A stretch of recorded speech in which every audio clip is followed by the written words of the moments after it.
Ready? Good afternoon, everyone, and welcome. First off, I would like to mention that we have Rob LeBeau from the ARC. He's the ARC Managing Director, and Atlanta Regional Commission Building Georgia Program Overview. He is going to present to us, and we'll look forward to hearing from you. All right, good afternoon. Good afternoon. So thank you for the opportunity to present the Building Georgia initiative. I believe I've got some slides here. Do I just advance the button? There we go. This is an exciting collaboration between GDOT, ARC, along with Technical College System of Georgia and other key stakeholders to advance the implementation of transportation projects in Metro Atlanta and across Georgia. So as was mentioned, my name is Rob LeBeau. I'm the Managing Director of the Workforce Solutions Department at the Atlanta Regional Commission, where our vision is one great region. You see on the screen that as an agency, we have 5 goals, and hopefully it will be evident that as I go through this presentation that you'll see the Building Georgia initiative actually relates to all 5 of those goals that we have espoused as ARC. So the Atlanta Regional Commission, I'm sure you all are aware, we are the MPO, the Metropolitan Planning Organization, responsible for transportation planning and implementation in Metro Atlanta. But we also have a variety of other roles that have been granted to us by both federal and state authorities. You can see on the screen here that they're listed out. We're the Regional Commission. We're the Area Agency on Aging, the Economic Development District, the Urban Area Security Initiative. We are staff to the Water District Board, and we are the Fiscal and Administrative Agent for WorkSource Georgia. And it's in that last role that I'm coming to you. WorkSource Georgia is the local workforce development board in Metro Atlanta, and we are charged with implementing the Workforce Innovation and Opportunity Act that comes under the U.S. Department of Labor. So a quick reminder about the IIJA, which was signed into law in 2021. This legislation authorized significant funds for infrastructure projects across the U.S. and Georgia.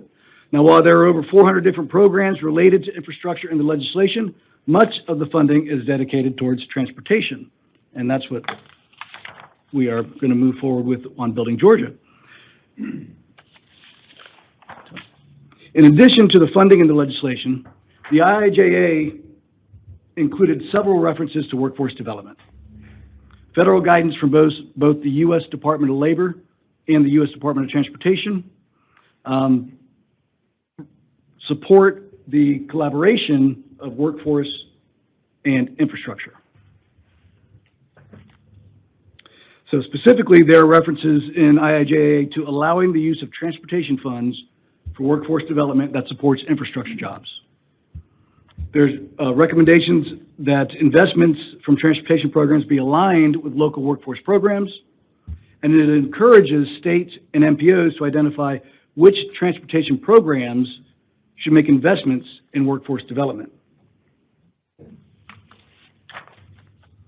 So initiated by discussions between Commissioner McMurray and ARC CEO Anna Roach, and after significant research and looking at the impact of the IIJA on the state's workforce, ARC and GDOT launched Building Georgia in 2024.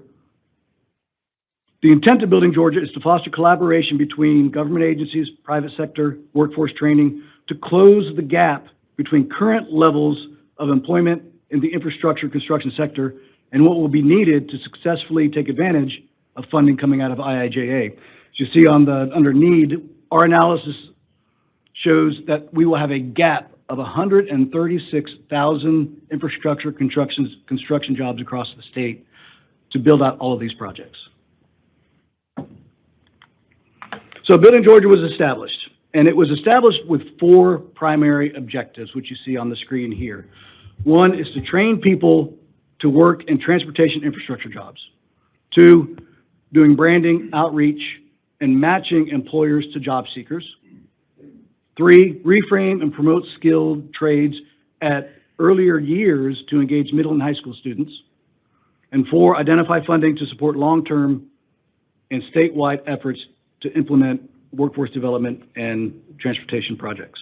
I'm going to talk a little bit more detail about Objective 1 and 3 because those are the ones that we are moving forward with presently. So Objective 1 is to create a pilot program to train at least 100 people in skilled trades that can work on surface transportation projects that are being built within Metro Atlanta over the next 2 years.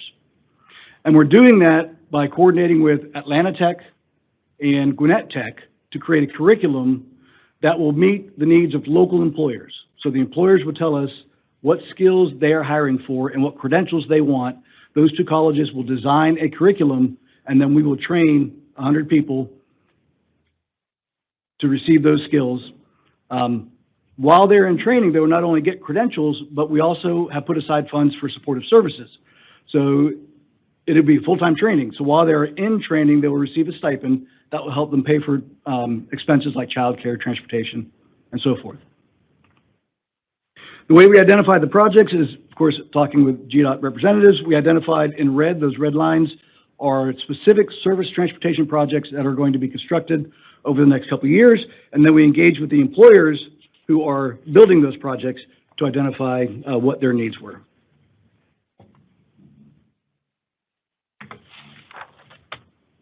We actually hosted a meeting on April 25th at the Federal Reserve Bank of Atlanta. And with that, you can see we had 42 people in attendance.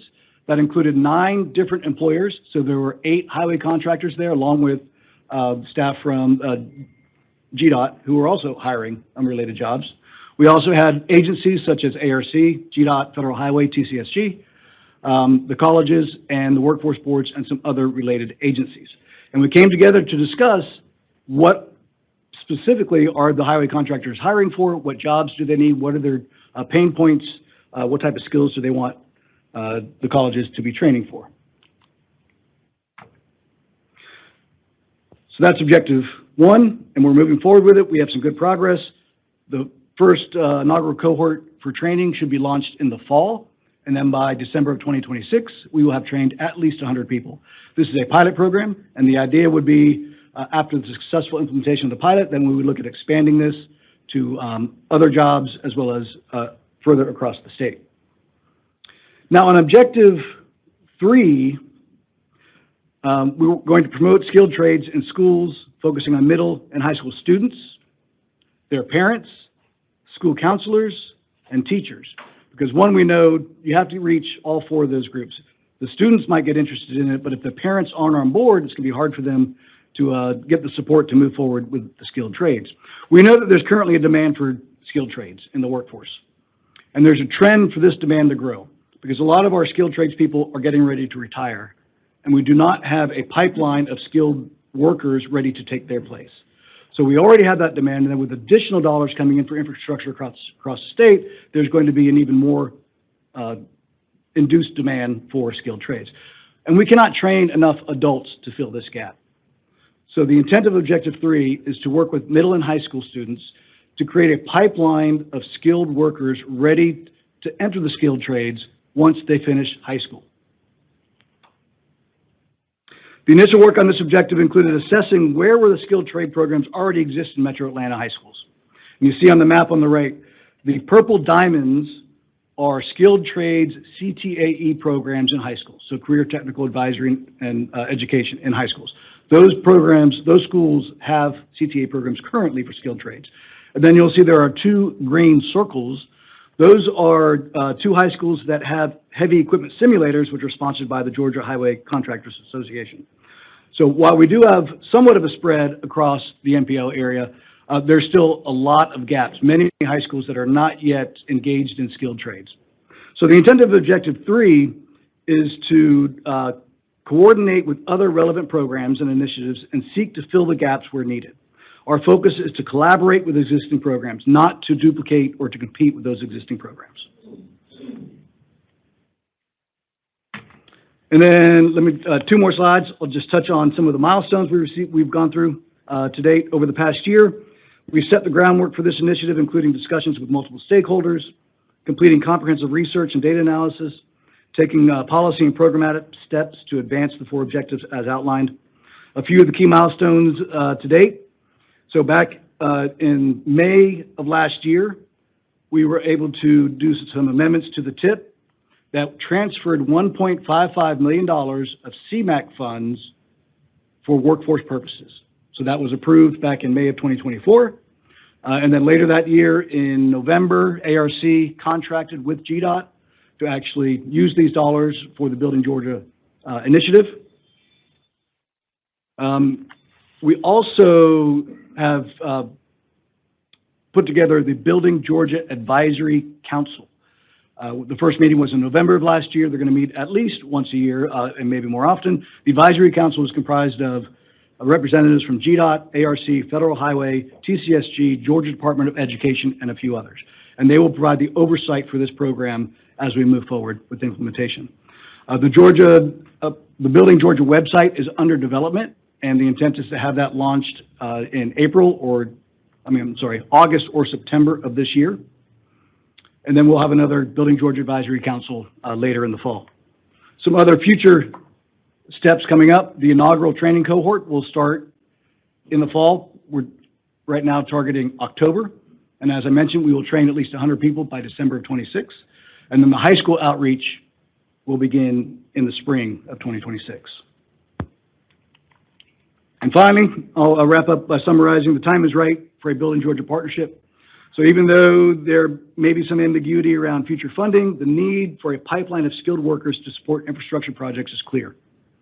There's an existing and growing deficit in the skilled trades. The professions offer quality careers with sustainable wages and can be accessed without incurring significant college debt. Finally, this type of objective is supported by federal agencies, including the Department of Labor's Employment and Training Administration and the Federal Highway Administration. For example, Building Georgia is in line with Federal Highway's Highway Construction Workforce Partnership, on whose website you can see other innovative approaches of workforce initiatives across the country, and there's a link to the website on this slide. So Commissioner McMurray, committee members, that concludes my presentation, and I would be glad to answer any questions. Thank you, Mr. LeBeau. Does anybody have any questions? Comment? Commissioner? Thank you, Mr. Chairman, and thank you, Rob, for being here and representing ARC and for the work you've done. I really do appreciate this. I do want to give a shout out, as Rob did, to Anna Roach when she came into her role as at the ARC to lead the ARC. She's like, what's on your mind, about the future? And we talked about our work program, especially the MMIP that but also we have Hartsfield-Jackson International Airport that does billions of dollars of capital investments every year, and also the More MARTA program that's investing billions of dollars. So there's a lot of, obviously, civil infrastructure work going on in the metropolitan Atlanta region beside the rest of the state. But Anna really took that to note, and today's presentation is a result from Anna's leadership and to say, let's figure out how to make this work. And especially on this slide here over on the third bullet down on the right is the 504E program from Federal Highway. This took Federal Highway approval to allow those dollars to be used for this. And it's my understanding, and nobody's corrected me, so I'm going to believe this to be true, is that it's the first in the nation to use the 504E.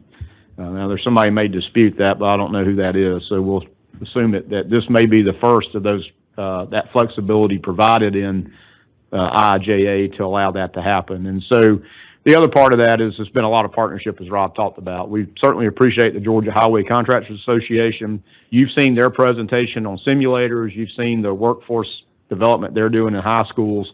This is not replacing any of that. It's aggregating it all together, plus others, as you saw in the presentation, to basically amplify all the things going on, and again, to have at least 100 people trained, ready to go. And the goal is to take the 100 and, again, replicate that over and over and over because this state is growing so fast. There's plenty of work to be done, and these are all very meaningful, well-paying jobs that that pipeline of talent can fulfill. So, Rob, thank you, Mr. Chairman. Thanks for allowing me to comment. Thank you, and I want to thank you for it's great to offer a path to the highway construction for these students. It's great to see that. Very good. Thank you. Appreciate it. The Administrative Committee has concluded. I will call the Equal Access Committee to order and ask for Kimberly King, our Equal Employment Opportunity Director, to come forward and give us the goal attainment update.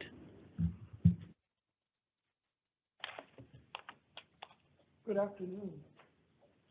Thank you, Madam Chair, members of the board, Commissioner. I have come this afternoon, as indicated, to offer you the equal access update relative to our DBE goal attainment as reported for July 2025. As this body is aware, per federal regulation, every 3 years we must assess and set an overall agency DBE goal. For the coming 3 years, that DBE goal has been set at 11%. That's 6% race neutral and 5% race conscious activity. Race neutral refers to those projects where a DBE is awarded without regard to its status as a DBE, but rather because it has submitted a proposal that meets the low bid responsive threshold that has been set for that project. The race conscious refers to those projects where a project-specific goal has been set and subcontractors are available to help the prime contractor meet that race-conscious goal that has been set on a project. For us, there is certainly a difference between the overall agency goal, that 11% that we talked about, and then project-specific goals. However, both are based on a federal formula that calls for us to identify all ready, willing, and able firms that are available to do the kind of work anticipated by those GDOT projects.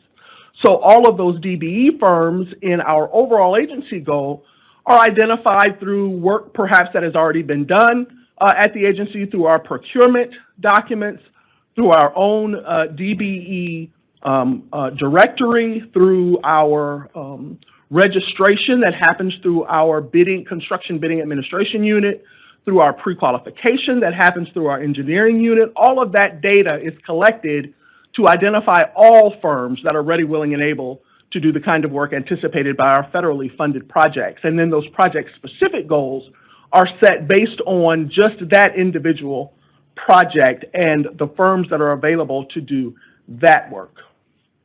I'm sure that this slide is familiar to most of you. This is a slide that Mr. Shelby uses every month when he comes to offer his letting report. This is the fiscal year 2025 letting report that talks about the type and number of projects that have been let thus far in fiscal year 2025. I am using Mr. Shelby's slide to demonstrate that we are looking at each of those projects, each of those individual projects and project types to determine whether or not a goal is appropriately attached to those projects.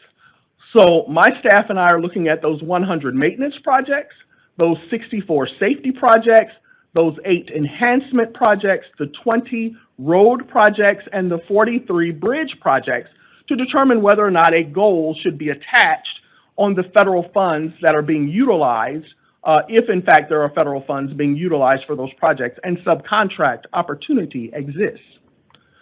How does that look? This is an actual assessment that was done for a Henry County roundabout project where we utilize all of the work class codes associated with the project.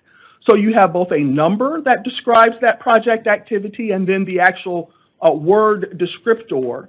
We look for all DBEs that are ready, willing, and able to do the work activity anticipated by that work class code.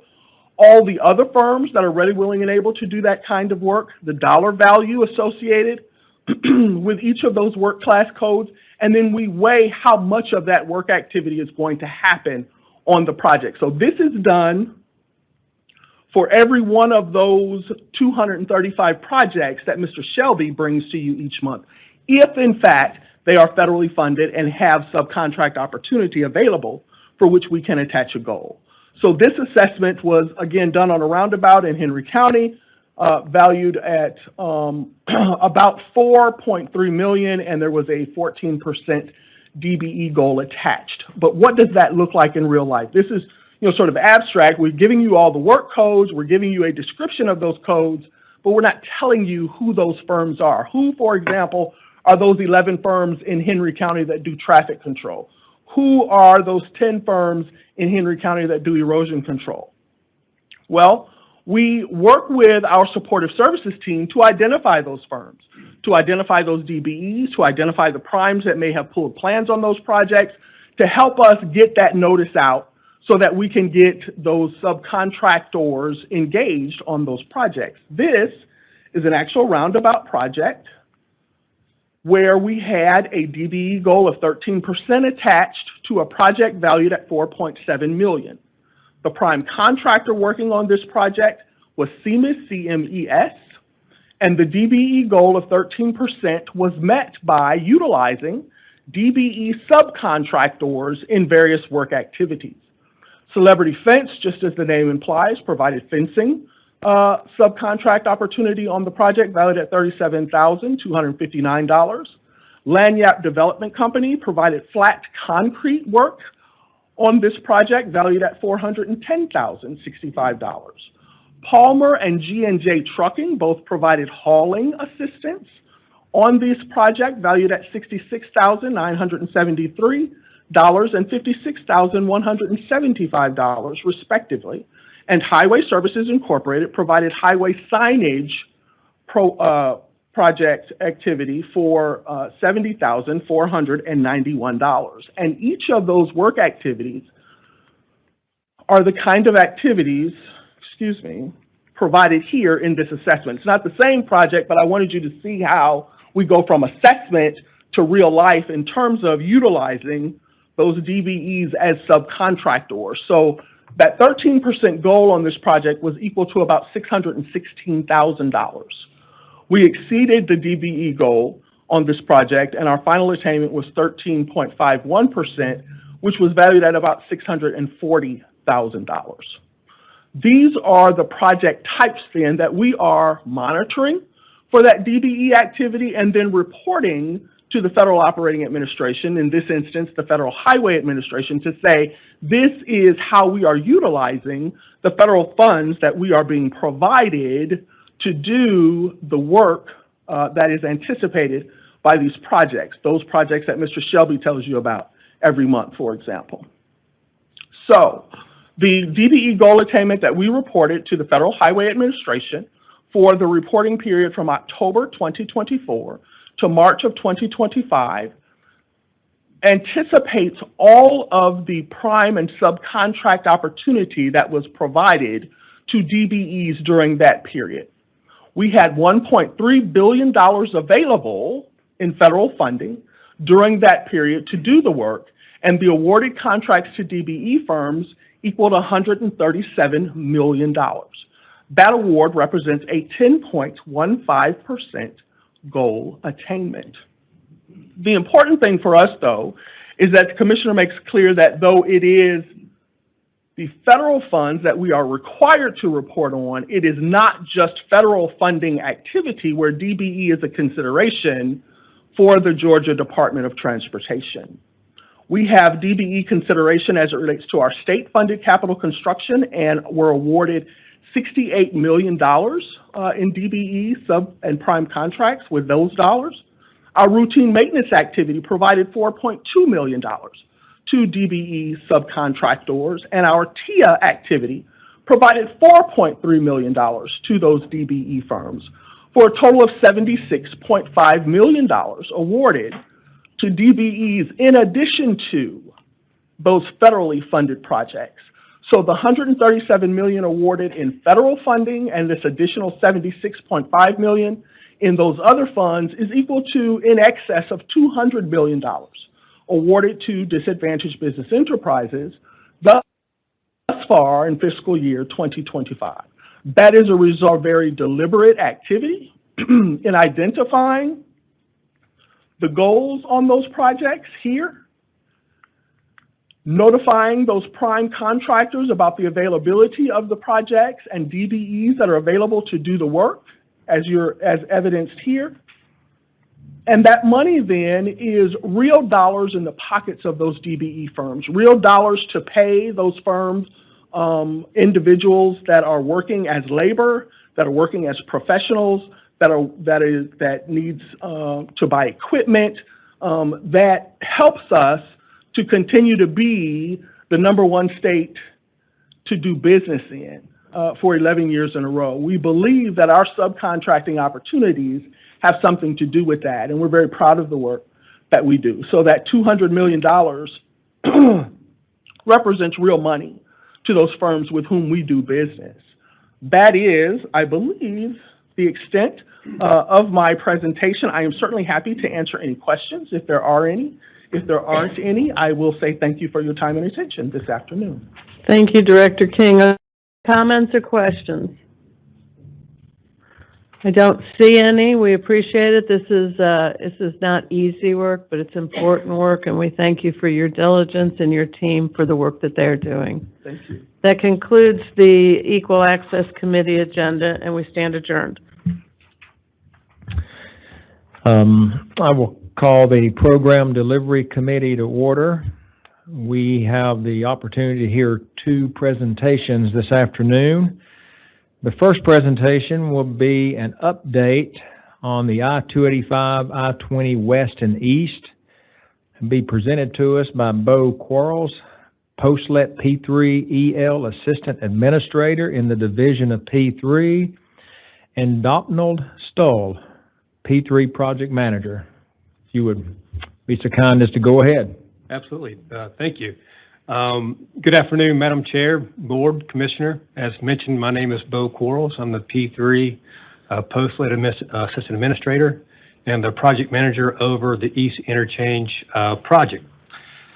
So for a quick overview of the project, I-285, I-20 East Interchange is located in DeKalb County, east of Atlanta, and is a critical junction within the county that required some operational and geometric improvements. It is a design build finance project. The project limits include approximately 6 miles along I-20, just east of Columbia Drive to Lithonia Industrial Boulevard, and approximately 2 miles along I-285 north of Rainbow Drive up to Glenwood Road interchange. So the scope of the project is to reconstruct the interstate system-to-system ramps within the interchange. We're adding a combination of auxiliary lanes and CDs or collector distributor lanes along I-20 and a northbound aux lane along I-285. We are replacing the Miller Road and Farrington Road overpass bridges along with the I-20 bridge over Snapfinger Creek. So here's a brief project timeline noting some past key dates and kind of where we are now in the project. So the project was awarded back in April 21st of 2022 to East Interchange Builders, LLC, which is made up of Archer Western and E.R. Snell. Notice Proceed 2 was issued July 28th, 2022. So Entity 1 is right after commercial close, which is essentially the signing of the contracts between all parties. Notice Proceed 2 was issued December 24th, 2022, right before Christmas, so a lot of hands on deck before a holiday. And so this kicks off the official design of the project. Notice Proceed 3 was issued May 23rd, 2023, and this is the start of construction. And so currently we're about 70% complete with the project on schedule to meet substantial completion, which is scheduled for September 29th, 2026. So I just want to flag the previous committee update here on this timeline. And I do this just to really note, to show you how much progress has been made in the past 2 years, along the corridor. So let's get started with the good stuff. I'm going to walk you through just some photos showing some current progress throughout the project at key areas. So first up, we got the 285 at I-20 interchange proper. So looking at this left image here, those are the 2 new flyover ramps. These are 2 of the big operational and geometric improvements within the project. Not the only 2, there's the two big ones. And so that bottom bridge there that's kind of coming through the screen towards you, that is the I-285 southbound to I-20 eastbound flyover ramp. And I'm proud to say that was open to traffic May of this year, which is a big milestone for the project team. That upper bridge, it may be kind of hard to see, but that's the I-20 westbound to I-285 southbound bridge. So looking at the right image there, it's just another view of the interchange, kind of looking northbound, and it's showing the tie-in there of the I-20 westbound to I-285 southbound bridge. And you can see we got about 7 more spans to go in that area to set some beams, pour decks to get that ramp tied in to 285 southbound. And there you can see some demolition going on of the existing 285 southbound to I-20 eastbound ramp. And we've got to get some of that demo complete in order to tie in that new flyover bridge from westbound to southbound. So moving along the project, going eastbound along I-20, we come to the next stop is I-20 at Wesley Chapel Road. The left image here is I-20 looking east, and this is showing the progress of the new on-ramp from Wesley Chapel Drive to I-20 or Wesley Chapel Road to I-20 westbound, and the new collector distributor system, the CD system, being built along I-20 westbound as well. Looking at the photo on the right, this is I-20 looking west towards the interchange, and it's just another view of the new CD system being constructed along I-20 westbound. And so what that CD system does, it'll be taking exiting traffic from I-20 just east of Wesley Chapel Road and distribute them to I-285 northbound and southbound, keeping I-20 free flow through the interchange. Huge operational improvement for this area. Just want to note one thing here too. It's kind of cool to me. Just when we first started construction, on this right image here, kind of in the middle of the page to the right, you'll see a little white speck. That was a massive hole or just a big fill area when we first got out there. And so that little white speck is a full-size pickup truck, and it just kind of puts in perspective how much fill dirt had to come in just in order to start construction of that CD system. Something just to note there. So moving along I-20 east, we come to the I-20 bridge over Snapfinger Creek. This is one of the more complex areas of the project when it comes to maintenance of traffic during construction. So in order to replace the existing bridge with a new wider structure to accommodate those 2 new aux lanes eastbound and westbound, construction of the new bridge had to take place in multiple phases. And one thing to remember here, when I say multiple phases, while maintaining traffic with the same existing number of travel lanes along I-20. So no long-term reduction in travel lanes during construction. So looking at this left photo here, this is I-20. It's showing the current phase, which is phase 3 of construction of that bridge, with traffic shifted into contraflow, which is all traffic over on the I-20 westbound side, while constructing the new I-20 eastbound bridge. So traffic was shifted to that temporary configuration in March of this year. And just as since that picture was taken about 2 weeks ago, that eastbound bridge, we poured the deck on that this past weekend. So another big milestone, and working to get that complete to get traffic shifted back over to eastbound hopefully soon, by the end of this year. The right image is it's a bird's eye view, aerial view, just to show how big that shift was in that area. It's roughly a little less than a mile long for that shift in order to accommodate that stage of construction of the new eastbound bridge. So moving along East 20 or I-20 eastbound again, we come to Miller Road Overpass Bridge. So these images show the progression of the new Miller Road Bridge. The left image is the existing bridge prior to construction. The middle photo there is a photo of after demo of the existing Miller Road Bridge. We have some of the substructure in place. Right photo shows the new Miller Road Bridge in place, beam set, and got the screed set there, getting ready for prepping for a deck pour. And once again, since this photo was taken a few weeks back, we have since poured that deck as well. So one thing I really want to note and kind of talk about briefly on this slide is the developer's use of the alternative technical concept, or what we refer to as ATC process during the procurement phase.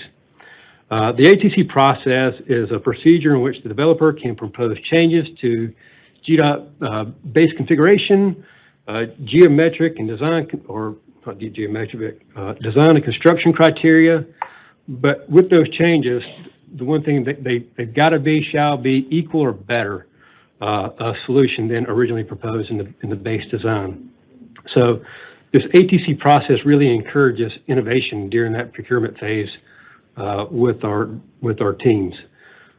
So for the Miller Road, the original base design had this Miller Road Bridge being constructed in multiple phases or multiple stages, and the developer proposed to detour Miller Road Bridge for approximately 8 months.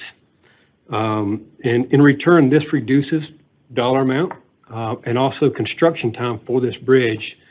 Estimated about 8 months of construction time on this bridge with that proposal with the detour. So that ATC was approved by the department with conditions that the developer took on the risk of getting all the environmental approvals, all the public outreach with the support of the department, but also had to go and get the approval from DeKalb County for the detour and get their support since it was a county road. Once again, it was approved. There's an 8-month detour on this bridge, and it's scheduled to open in September of this year. So this is just one example of the use of the ATC process. There are many more that were included in the contract. I just wanted to point that one out. So moving along I-20 eastbound, we come to Panola Road. The left image is I-20 looking east, looking towards Farrington Road. You'll see here, this is showing the progress made to date for the new auxiliary lane that's been installed and constructed, is completed in that area, and the new noise barrier that is being in place at the moment. The right image is I-20 looking westbound back towards Panola. Once again, it just shows the progress in the area. The auxiliary lane has been constructed, and then noise barrier will be following. So moving along I-20 east, again, we come to the last little key area along I-20 eastbound, and this is Farrington Road Overpass Bridge at Hillendale and DeKalb Medical intersection. This new bridge, or the new bridge alignment, removes that existing skewed T intersection and creates a new four-legged intersection there. Looking at the left image, that shows the new Farrington Road Bridge in place along the new alignment, and Hillendale traffic shifted to a temporary alignment as the contractor brings steel in for the final configuration. And one thing you can't really see here, or it's just not the scale in the photo, where you have the temp traffic there shifted on Hillendale on that side road, and the dirt or the field just below it, there's about a 10-foot vertical grade difference there. So the contractor had a 1 weekend full closure that was in the contract in order to bring this intersection back up to grade. And that was completed, the closure was done on April 25th through the 28th, from 9 p.m. Friday to 5 a.m. Monday. We had some really good weather and got done ahead of schedule. So looking at that right photo, that picture shows that intersection brought up to final grade after that weekend closure. Hillendale traffic shifted over to another temp configuration while they prep for final stage of work there at the intersection. So I'm going to jump from I-20 over to 285 now. So we come to 285 northbound at Glenwood Road. The left image there is 285 looking south towards the interchange. And on your left-hand side there of the photo, that is the construction of the new northbound auxiliary lane being constructed. The photo to the right is in the same area. It's just 285 looking north to Glenwood Road interchange. And once again, this just shows the work that's taking place for the construction of the new aux lane, along with the widening of the 285 northbound bridge over Snapfinger Road to accommodate that aux lane. So with that concludes my presentation. We have a lot of work left. We got some pretty big internal milestones that we have set at the project level to get completed before the end of this year. So we're praying for good weather that we can get all that done. Any questions, comments? Thank you, Mr. Quarles. Any questions from board members of the committee? Comments? Great presentation. Thank you. Thank you. I guess next up is Mr. Stoll.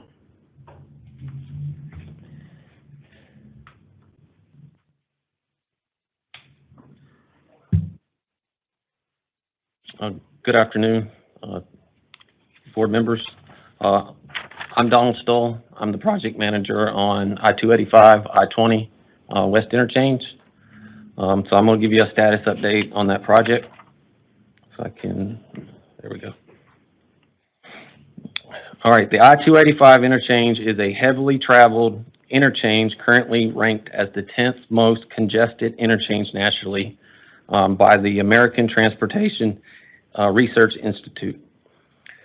The project will reconstruct and widen several interstate system-to-system ramps at the I-285, I-20 interchange and add a combination of connecting lanes and auxiliary lanes along I-20 West and on I-285 north of the interchange.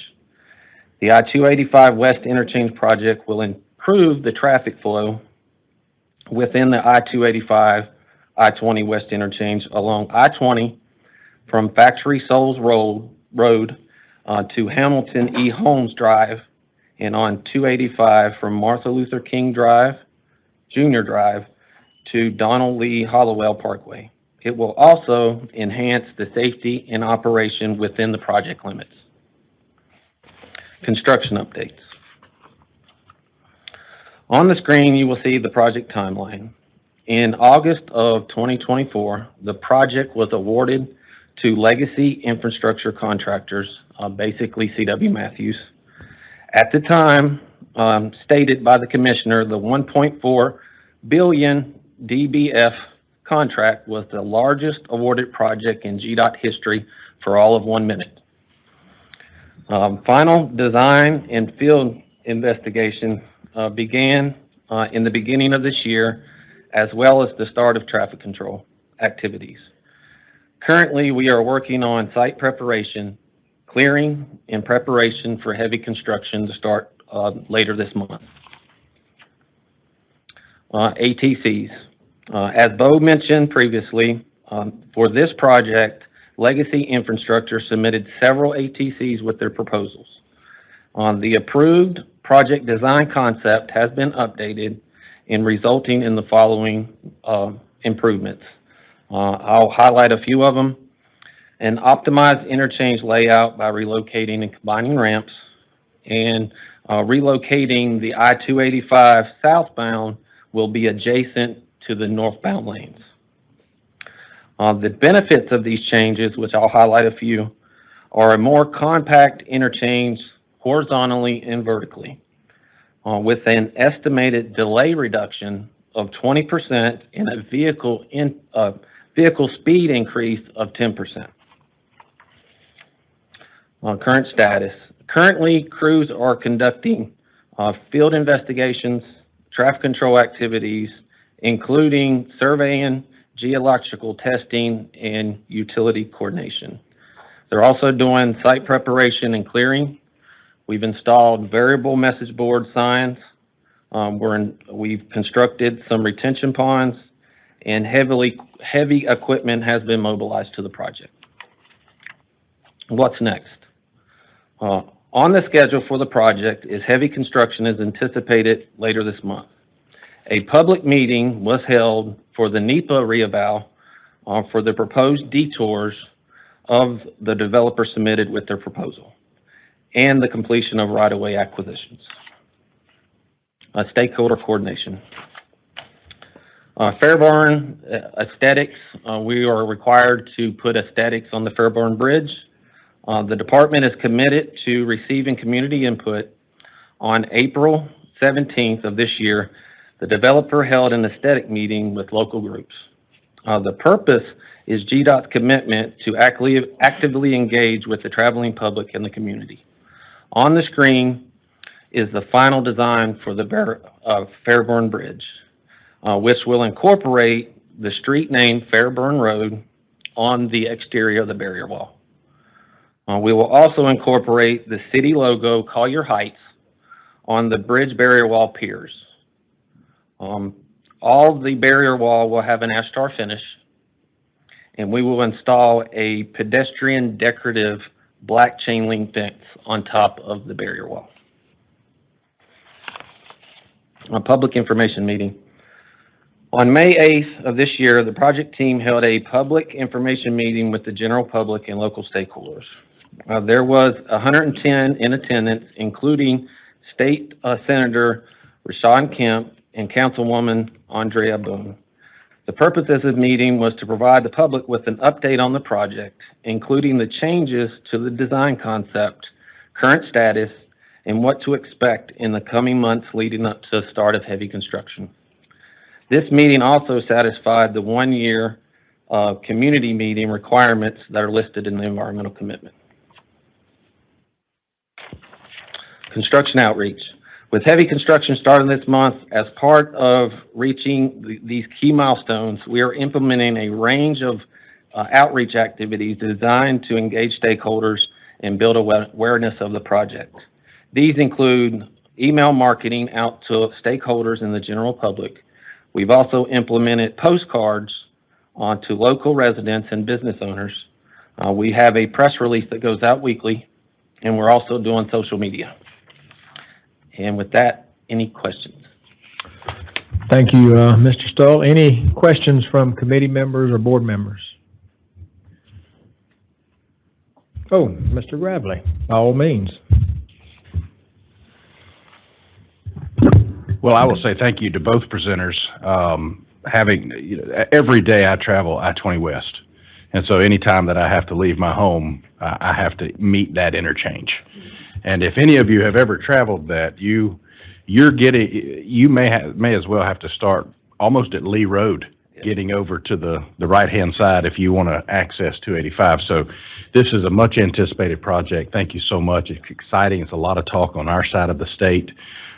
Folks from Alabama, Mississippi, they're all, if they want to come to Atlanta or the Metro, this is the route they choose. And so I'm excited about it, and I appreciate the work that's being put in it. Thank you. Yes, thank you. Thank you all very much. Thank you. Mr. Chair, just to add in, appreciate Donald said again, this design build finance contract value on the west interchange is a little over $1.4 billion. East interchange is over $700 million. So just in these two projects here, over $2 billion just in two interchanges. So to give you some perspective of how big of this work is and how costly it is. And the only other thing I say, Donald, is he did a great job. It's ranked number 10 in the nation. When we started it was ranked number 5. The interchange didn't get any better. Some other interchanges got worse. So we were number 5 for a while, number 5 most congested freight bottleneck, but some other interchanges got worse. So we're going to get off the list altogether when this is finished on both interchanges. Thank you, Mr. Chairman. Thank you. Thank you. Thank you, Mr. Stoll. Our next presentation is an update on I-16 and I-75, and that will be presented by Tyler Peak, District 3 Engineer, and Ruben McCullers, Engineer Transport Associate, also in District 3. Mr. Peak? Good afternoon, Mr. Chairman, members of the board, Commissioner. It's good to be with you today. Appreciate the time for us to provide an update on an exciting project going on in our district, I-16 and I-75, which I would imagine some of you drove through to get here today. I won't call any names, but it's definitely a strategic route through our state and a project that we're very excited about, very proud of. So I want to give you just an overview of where we are with that project. I want to talk a little bit first, though, about kind of the project history and how it's all tied together. So the image here on the bottom, I'll have a zoomed in version here in a second, but all the colors there have significance. They all represent a different phase of this project. All of those phases with different plans and designs that all have to interconnect together to make one final product.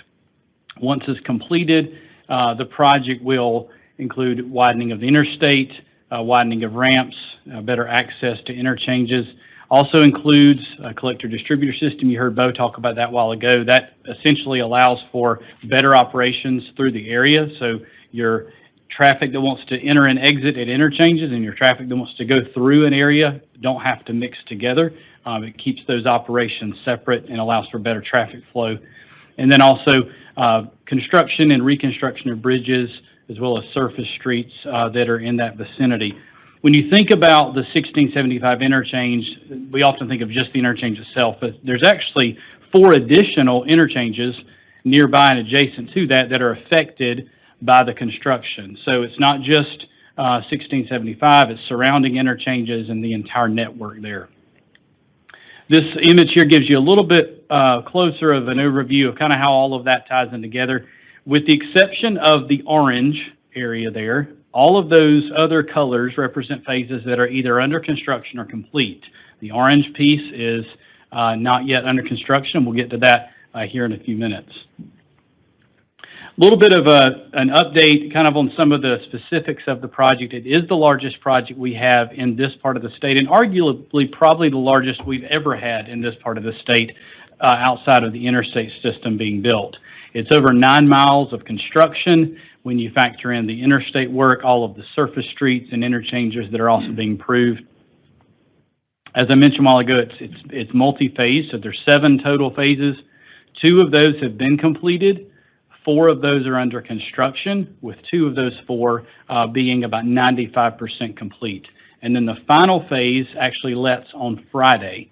So it's a very exciting time for us to be able to present this update. One thing that we like to point out, because it's just interesting, particularly for engineers, is there are 40 individual bridges that overpass either the river, a railroad, or roadway structures.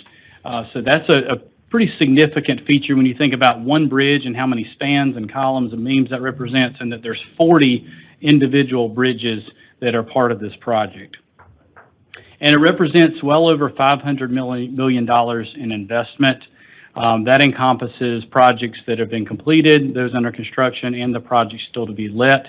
One thing I want to point out is the project that lets on Friday, that's phase 6, that was advanced, the funding advanced by 2 years because of state general funds that were appropriated by the legislature. So that was a huge benefit to allow that project to go ahead and be built and go to construction when the plans are ready and have that funding available. I want to walk through a little bit about some of the other just information on the project. So one of the phases involved some mitigation in the Pleasant Hill community. This is an environmental commitment that was part of our project development. So it involved construction of a couple of parks as well as some other information that was to enhance and better the community. This was Pleasant Hill community was a neighborhood that was impacted with the original construction of 1675. And so with these projects, we're able to provide some benefits to the community as part of that. I mentioned the 40 bridges a while ago. 7 of those 40 had direct involvement with railroads, so overpassing Norfolk Southern, which Norfolk Southern has a lot of infrastructure in this area, just like we do. There's a lot of extensive coordination with those partners. Also, the Ocmulgee National Park is in very close proximity, really surrounding this area, the park and the Muskogee Tribe heritage throughout this part of Macon-Bibb. So there's a lot of coordination, not only during the design, but also during construction as we navigate through the area. And then we also have multiple contractors. So in bidding these out in multiple phases, we've had 3 different contractors working on different phases of these jobs. So that requires a lot of interaction to build one final product all together as a group. So I'm going to let Ruben speak a little bit about the individual phases and where we are and some of the progress and what we have coming up. All right. Thank you for that introduction, Mr. Peak. Good afternoon, Madam Chair, members of the Commissioner. Again, I'm Ruben McCullers. I'm the District Construction Manager for D3. I'll be going over the completed phases as well as active construction and just some key points on this project. construction began in 2017, and we currently have phases 1 and 1B completed. As you can see, the photo to the left, I-75 looking southbound at Riverside Drive. That photo kind of shows and kind of tells the story of that phase, which is 1B and 2 and 3 as well, all kind of tied up together. The photo to the left, you can see the cemetery to kind of give you a landmark. We did reconstruct that Riverside Drive bridge, and you can kind of see the 75 southbound and northbound lanes, how it's separate from the CD ramps. So you can see the Hardeman exit has that separate access that doesn't impede on the flow of traffic going northbound and southbound. The photo to the right is I-75 looking south at Walnut Street Bridge, as also a reconstructed bridge that was a part of that Phase 2 project. And you can see up to the left of that photo, the linear park, which was a part of the Pleasant Hill mitigation work. Over to the right of that photo, you can see some sound barrier wall that was added along that Pleasant Hill community. And I'll go on to the next slide. I'll start with the photo to the right. This is also completed work. You can see this is 75 looking back northbound at the pedestrian bridge. This is a new bridge that was constructed along phase, a part of phase 2 and 3. And you can again see the linear park there. That pedestrian bridge also gave you access from linear park over to the Jefferson Loan Park. And again, you can see how the CD ramp coming off of Hardeman going, going northbound or 16 eastbound is separate from the traffic flowing 75 northbound and southbound. The photo to the left is going back up closer to where 75 and 16 intersect. And you can see how the different routes are aligned. You can see 75 northbound, southbound, and how it's separate from very far to the right, which is Spring and 2nd Street exit. That's a CD ramp also that allows you to have that access to those ramps without impeding on the flow of traffic going 16 eastbound.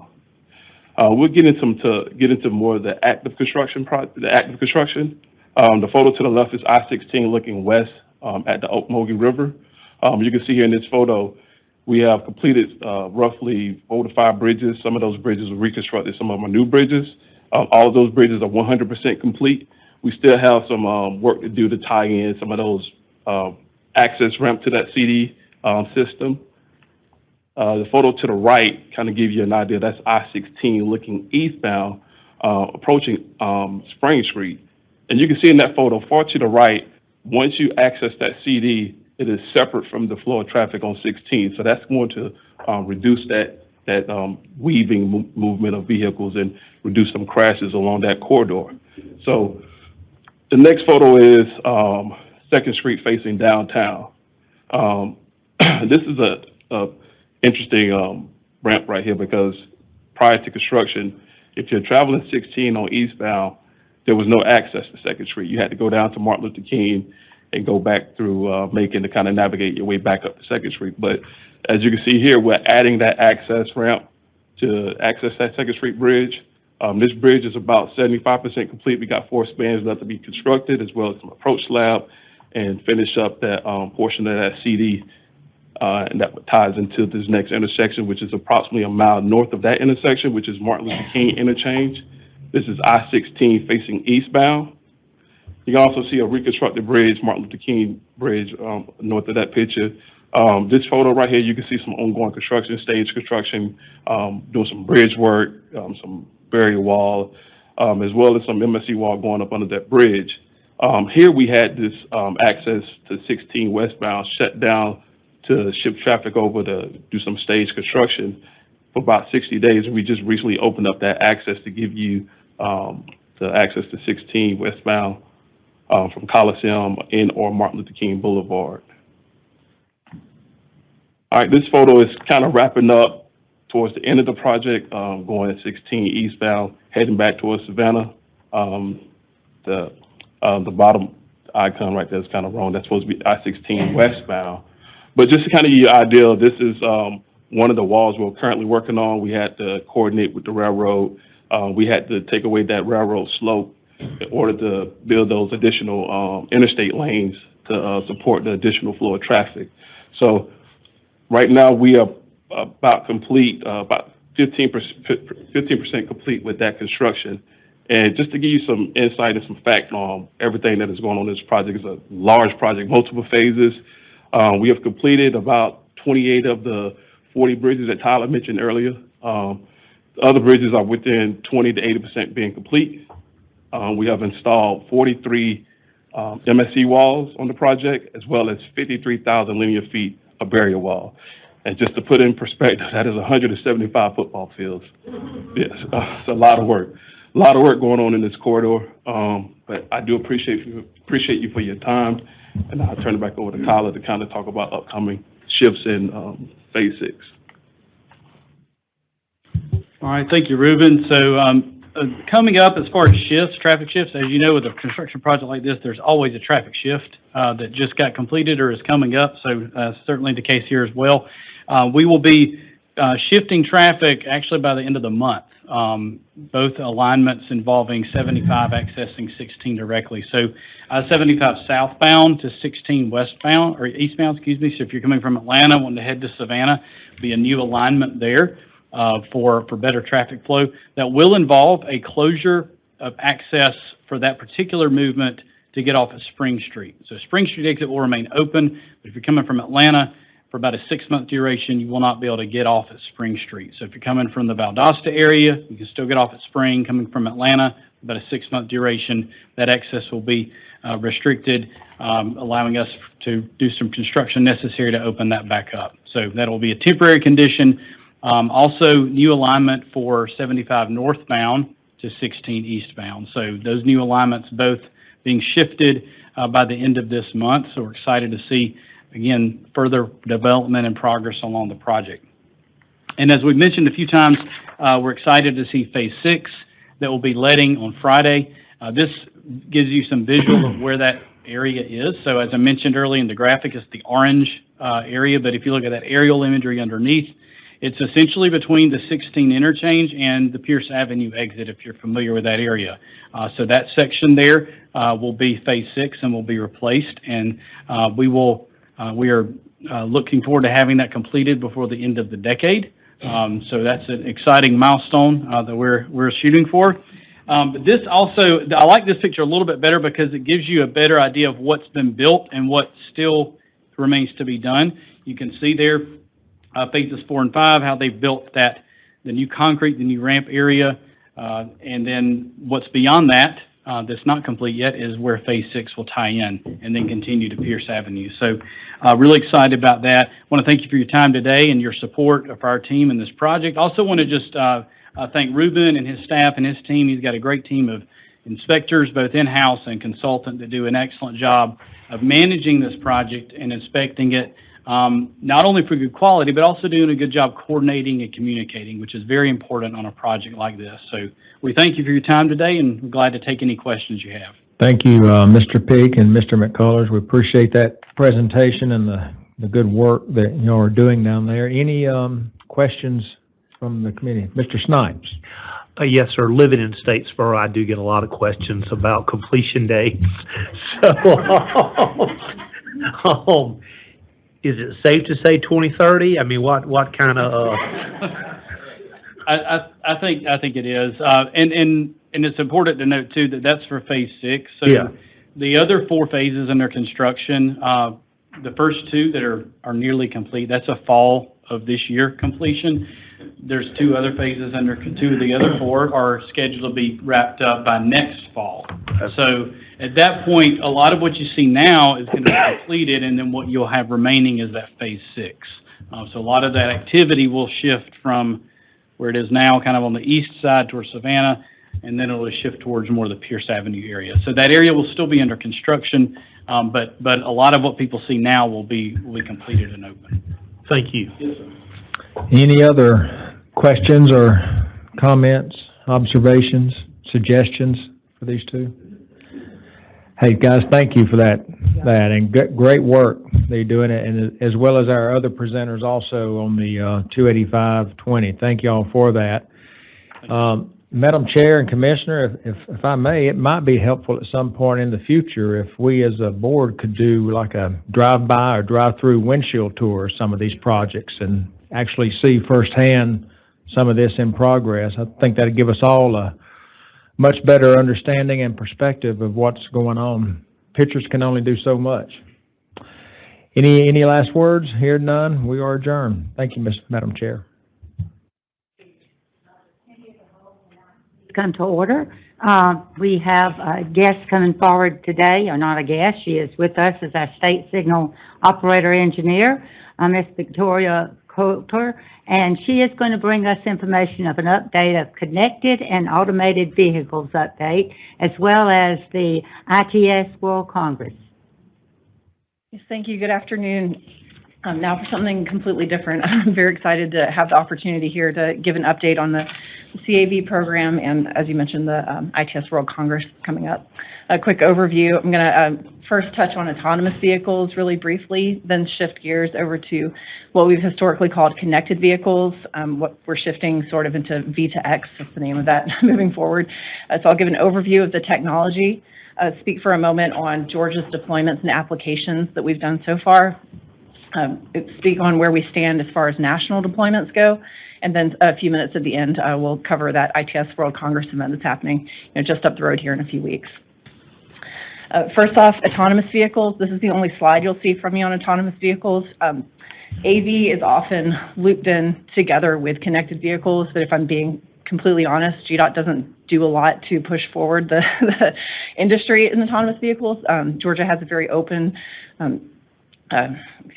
legislature where these companies are able to come and operate in Georgia. There's not restrictive in that aspect. So we're happy to speak with these companies when they're ready to come operate on our roadways, and we just try to be open and communicative with them. What I've got shown on the slide here, this is a Waymo. This is a fully autonomous robo-taxi that can drive in live traffic, not in a closed course setting, but in live traffic. It can interact with traffic signals, with road signs, pedestrians, work zones, and it is a real technology that's available here in Atlanta today. This isn't something that's in the Jetsons or just in California somewhere. This is here in Atlanta. These vehicles are operating through your Uber app. That's not a plug for Uber, but if you open up your app today and put in a destination that's also within their operating area, you can actually have a chance to ride in one of these vehicles and complete a trip with absolutely no driver in the vehicle. I had an opportunity recently to ride in one in Atlanta, and it was really fascinating to see this technology happening here in our roadway system. I'll get away from AV now. Oh, and sorry, while we're on autonomous vehicles, I mentioned Waymo, and I'm highlighting Waymo because they're the ones that are in the news that everyone's heard of. There are other companies out there. If you spend enough time here in Atlanta, you'll see Zoox driving through. You also see May Mobility that's getting ready to operate in Lyft the same way that Waymo is operating in Uber. So, yeah. Shifting gears over to connected vehicles, that's really where we're doing our work out of our office in traffic operations. I mentioned earlier, we're sort of seeing a shift from the connected vehicles name over to this V2X name. The technology hasn't changed, it's just industry changing what we're calling it. So this V2X stands for vehicles to anything, fill in the X. Vehicle, it could be a vehicle to vehicle, so a V2V technology, V to P, so vehicles to pedestrians, or V to I, vehicle to infrastructure, and that's where we live. The basic premise of the technology is that a vehicle is able to communicate directly with, in our case, a roadside infrastructure over a dedicated band that's regulated by the FCC. This is direct from the vehicle to that roadside infrastructure. It requires us to install something on the roadside, which a radio that we call a roadside unit or an RSU, and then for the vehicle to have a similar radio on it that's ready to receive those messages over that band and through a standard message type that's set up by the Society of Automotive Engineers. Types of messages that I'm talking about sharing here, some are informational. It can be work zone alerts, just information about what a traffic signal is producing, other informational messages that can be out there. There's also safety critical alerts or safety critical made out. So a red light violation warning, a wrong way driving alert, messages of that nature.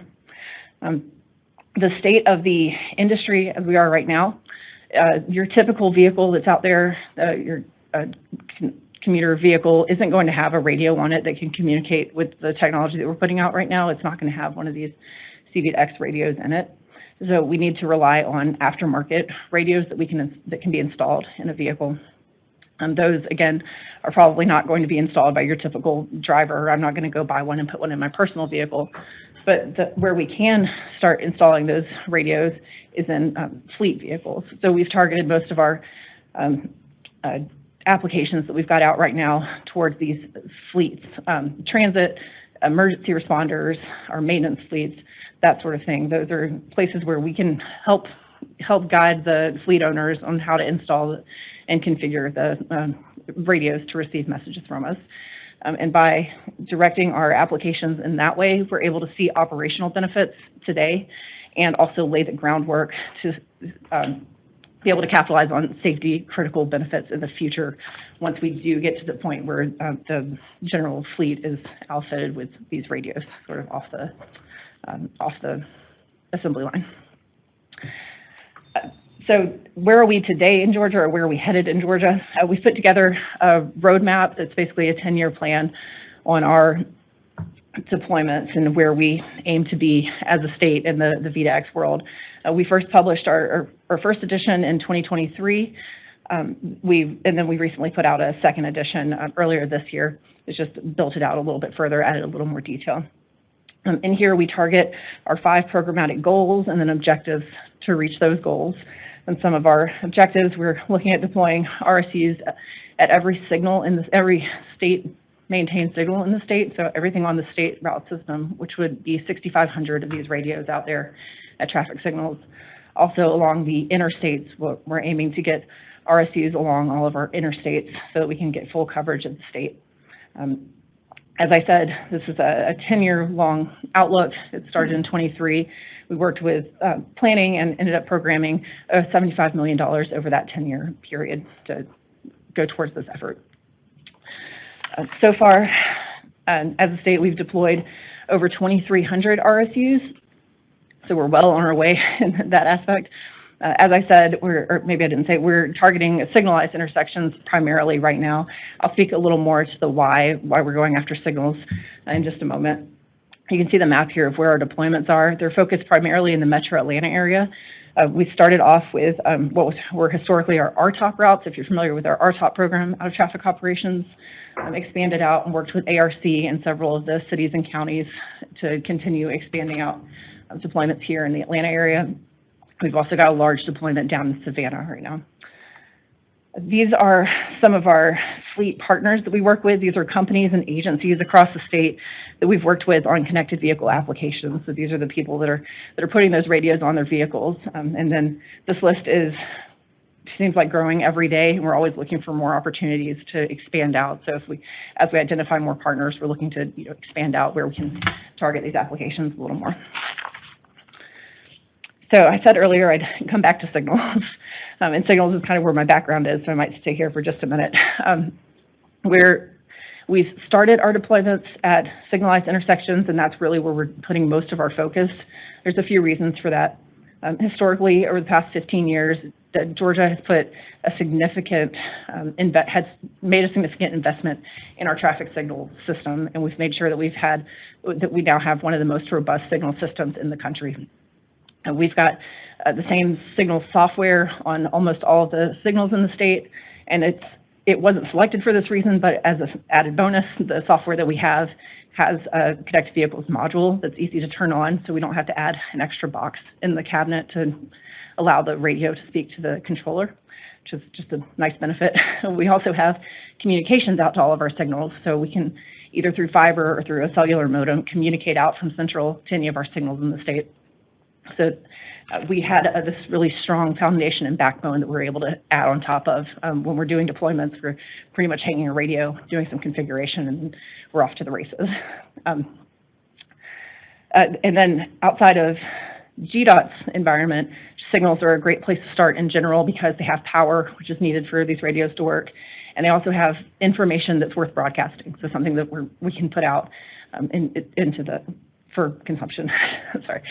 So what's shown here on the screen is just a diagram of how a roadside unit can pull information from a traffic signal controller, broadcast it out over that 5.9 gigahertz band into an onboard unit on a vehicle. The onboard unit can then take that message and translate it into something that's consumable by a human on a human-machine interface, some sort of heads-up display or tablet that could give you a display inside the vehicle. Some of the applications that could be displayed on a tablet, just from your SPAT data, that's the signal phasing and timing data that we're broadcasting. We can do red light violation warnings, green light optimized speed advisory, which is a mouthful, but it basically says this is how fast you need to go to get through the next light to make your next green light up to a certain point. And then SPAT countdown. And SPAT countdown is what's highlighted here on the screen. As you can see on the tablet, the indication on the tablet is even the same red indication as what's shown on the signal that's in the approach. And if you can see, it's really small, but there's the number 32 on there. That's a countdown, so it's showing that there's 32 seconds left of red before the signal will turn green. So it just provides a little extra awareness to the driver there. The stat and map, these messages we're putting out at every signal. If we are installing a radio, we're putting out stat and map from that, or we're broadcasting stat and map from that radio. Moving on to some of our more targeted applications. These are the fleet-based applications I was talking about earlier. One of the top ones that we'll target is emergency vehicle preemption. Now, this isn't unique to VITA-X, but it is something that VITA-X is able to accomplish without adding an additional radio out at the roadside. So the basic premise of emergency vehicle preemption is to give emergency vehicles a green light so they can proceed through an intersection safely. A vehicle, if its flashers are on and it has a radio that's on and equipped, as they approach the signal, it'll place in that call. The light will turn green as soon as it's safely able to, and then hold green until the vehicle proceeds through. These are a few places where we've got EVP deployed through VITA-X. One of them is just right outside here. We've got a grant for this North Avenue corridor and some of the surrounding areas on the map here to flush out these signals, because preemption at an individual signal is one thing, turn green, let the vehicle come through, but on a corridor like this, where it's really congested, you'll need to place calls further downstream and flush out the entire system. So we've got two use cases here that we're targeting. We've got our Hero trucks that need to make turnarounds going from 75 southbound, then using surface streets, and going back to 75 northbound, connector northbound. And then Metro Atlanta ambulance services, we're working with them, as they come southbound off the interstate and head to the hospital, which I believe is right over here, Emory Hospital, Midtown. You can see those two routes on the screen with the Hero in orange and Metro Atlanta in blue. That's a grant that's underway right now. We're collecting pre-data. It's a grant, so we've got a huge report to write. So we're collecting pre-data at the moment, but everything's programmed. We'll activate that system just in a few weeks here. We're looking at mid-August, turning that on. And we're also working with local agencies. So Henry County and Gwinnett County both have pretty large EVP deployments through VITA-X. And then we're working with Cobb County and City of Dalton as well. So we're always looking for more agencies we can work with and more places that are willing to go down this path and try out this technology with us. The next application I wanted to highlight is signal priority. There's two types of priority that we use in Georgia, but they really accomplish about the same goals. Excuse me. Those two types are freight and transit. So just like emergency vehicle preemption, a freight vehicle or a transit bus could place a request for green as they're approaching a signal. Unlike EVP, which is safety related and it's a guaranteed green, these are more based on, these are more operational focused, it's more operations focused application. So the signal is going to work to try to give a little bit of extra green at the end of a cycle or a little bit more green at the beginning of the next cycle, the early return to green or extended green rather than that guaranteed green. So we will deploy radios on buses that work with their scheduling system. So if they're behind schedule by, say, 5 minutes, they'll place the call and try to get back on schedule. The transit the goal of the transit signal priority is really that operational, getting the buses on schedule idea. And then freight, just not very different, is less about scheduling and on-time performance and more about reducing stops along a corridor.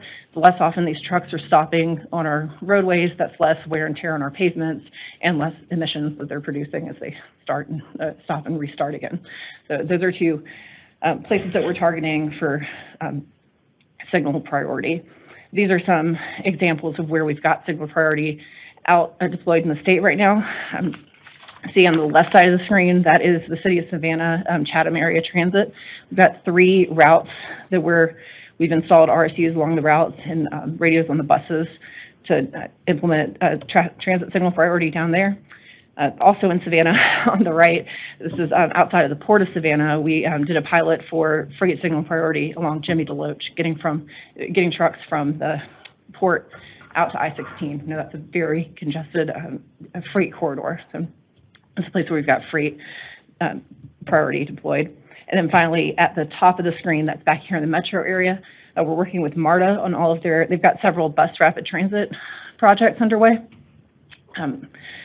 Excuse me, the one shown here is Summerhill, but on all of their BRT projects, we're working with them and making sure there's roadside technology and radios on the vehicles so that they can implement the transit signal priority portion of those projects as they come through. Moving away from, I know I'm only talking about signals here, moving away from signals, I guess these are still happening at signals just because that's where the radios are, but another type of message that we're able to put out there are traveler information messages. You can see several examples on the screen of the types of messages that we can put out. There's codes for hundreds of different messages that we could share. But basically think of this as being able to put a dynamic message sign inside the cab of a vehicle. Again, we're down that same pilot I spoke about earlier in Savannah, or near Port of Savannah. We proved this out, the ability to push out these 10s. So the example shown on the screen is the main gate at the port down there has a rail crossing that often gets blocked by rail cars. So we're able to detect when the crossing's blocked, and then from our central system here, push out a message to any nearby radios, alerting drivers that the road's blocked and to seek an alternate gate entrance into the port.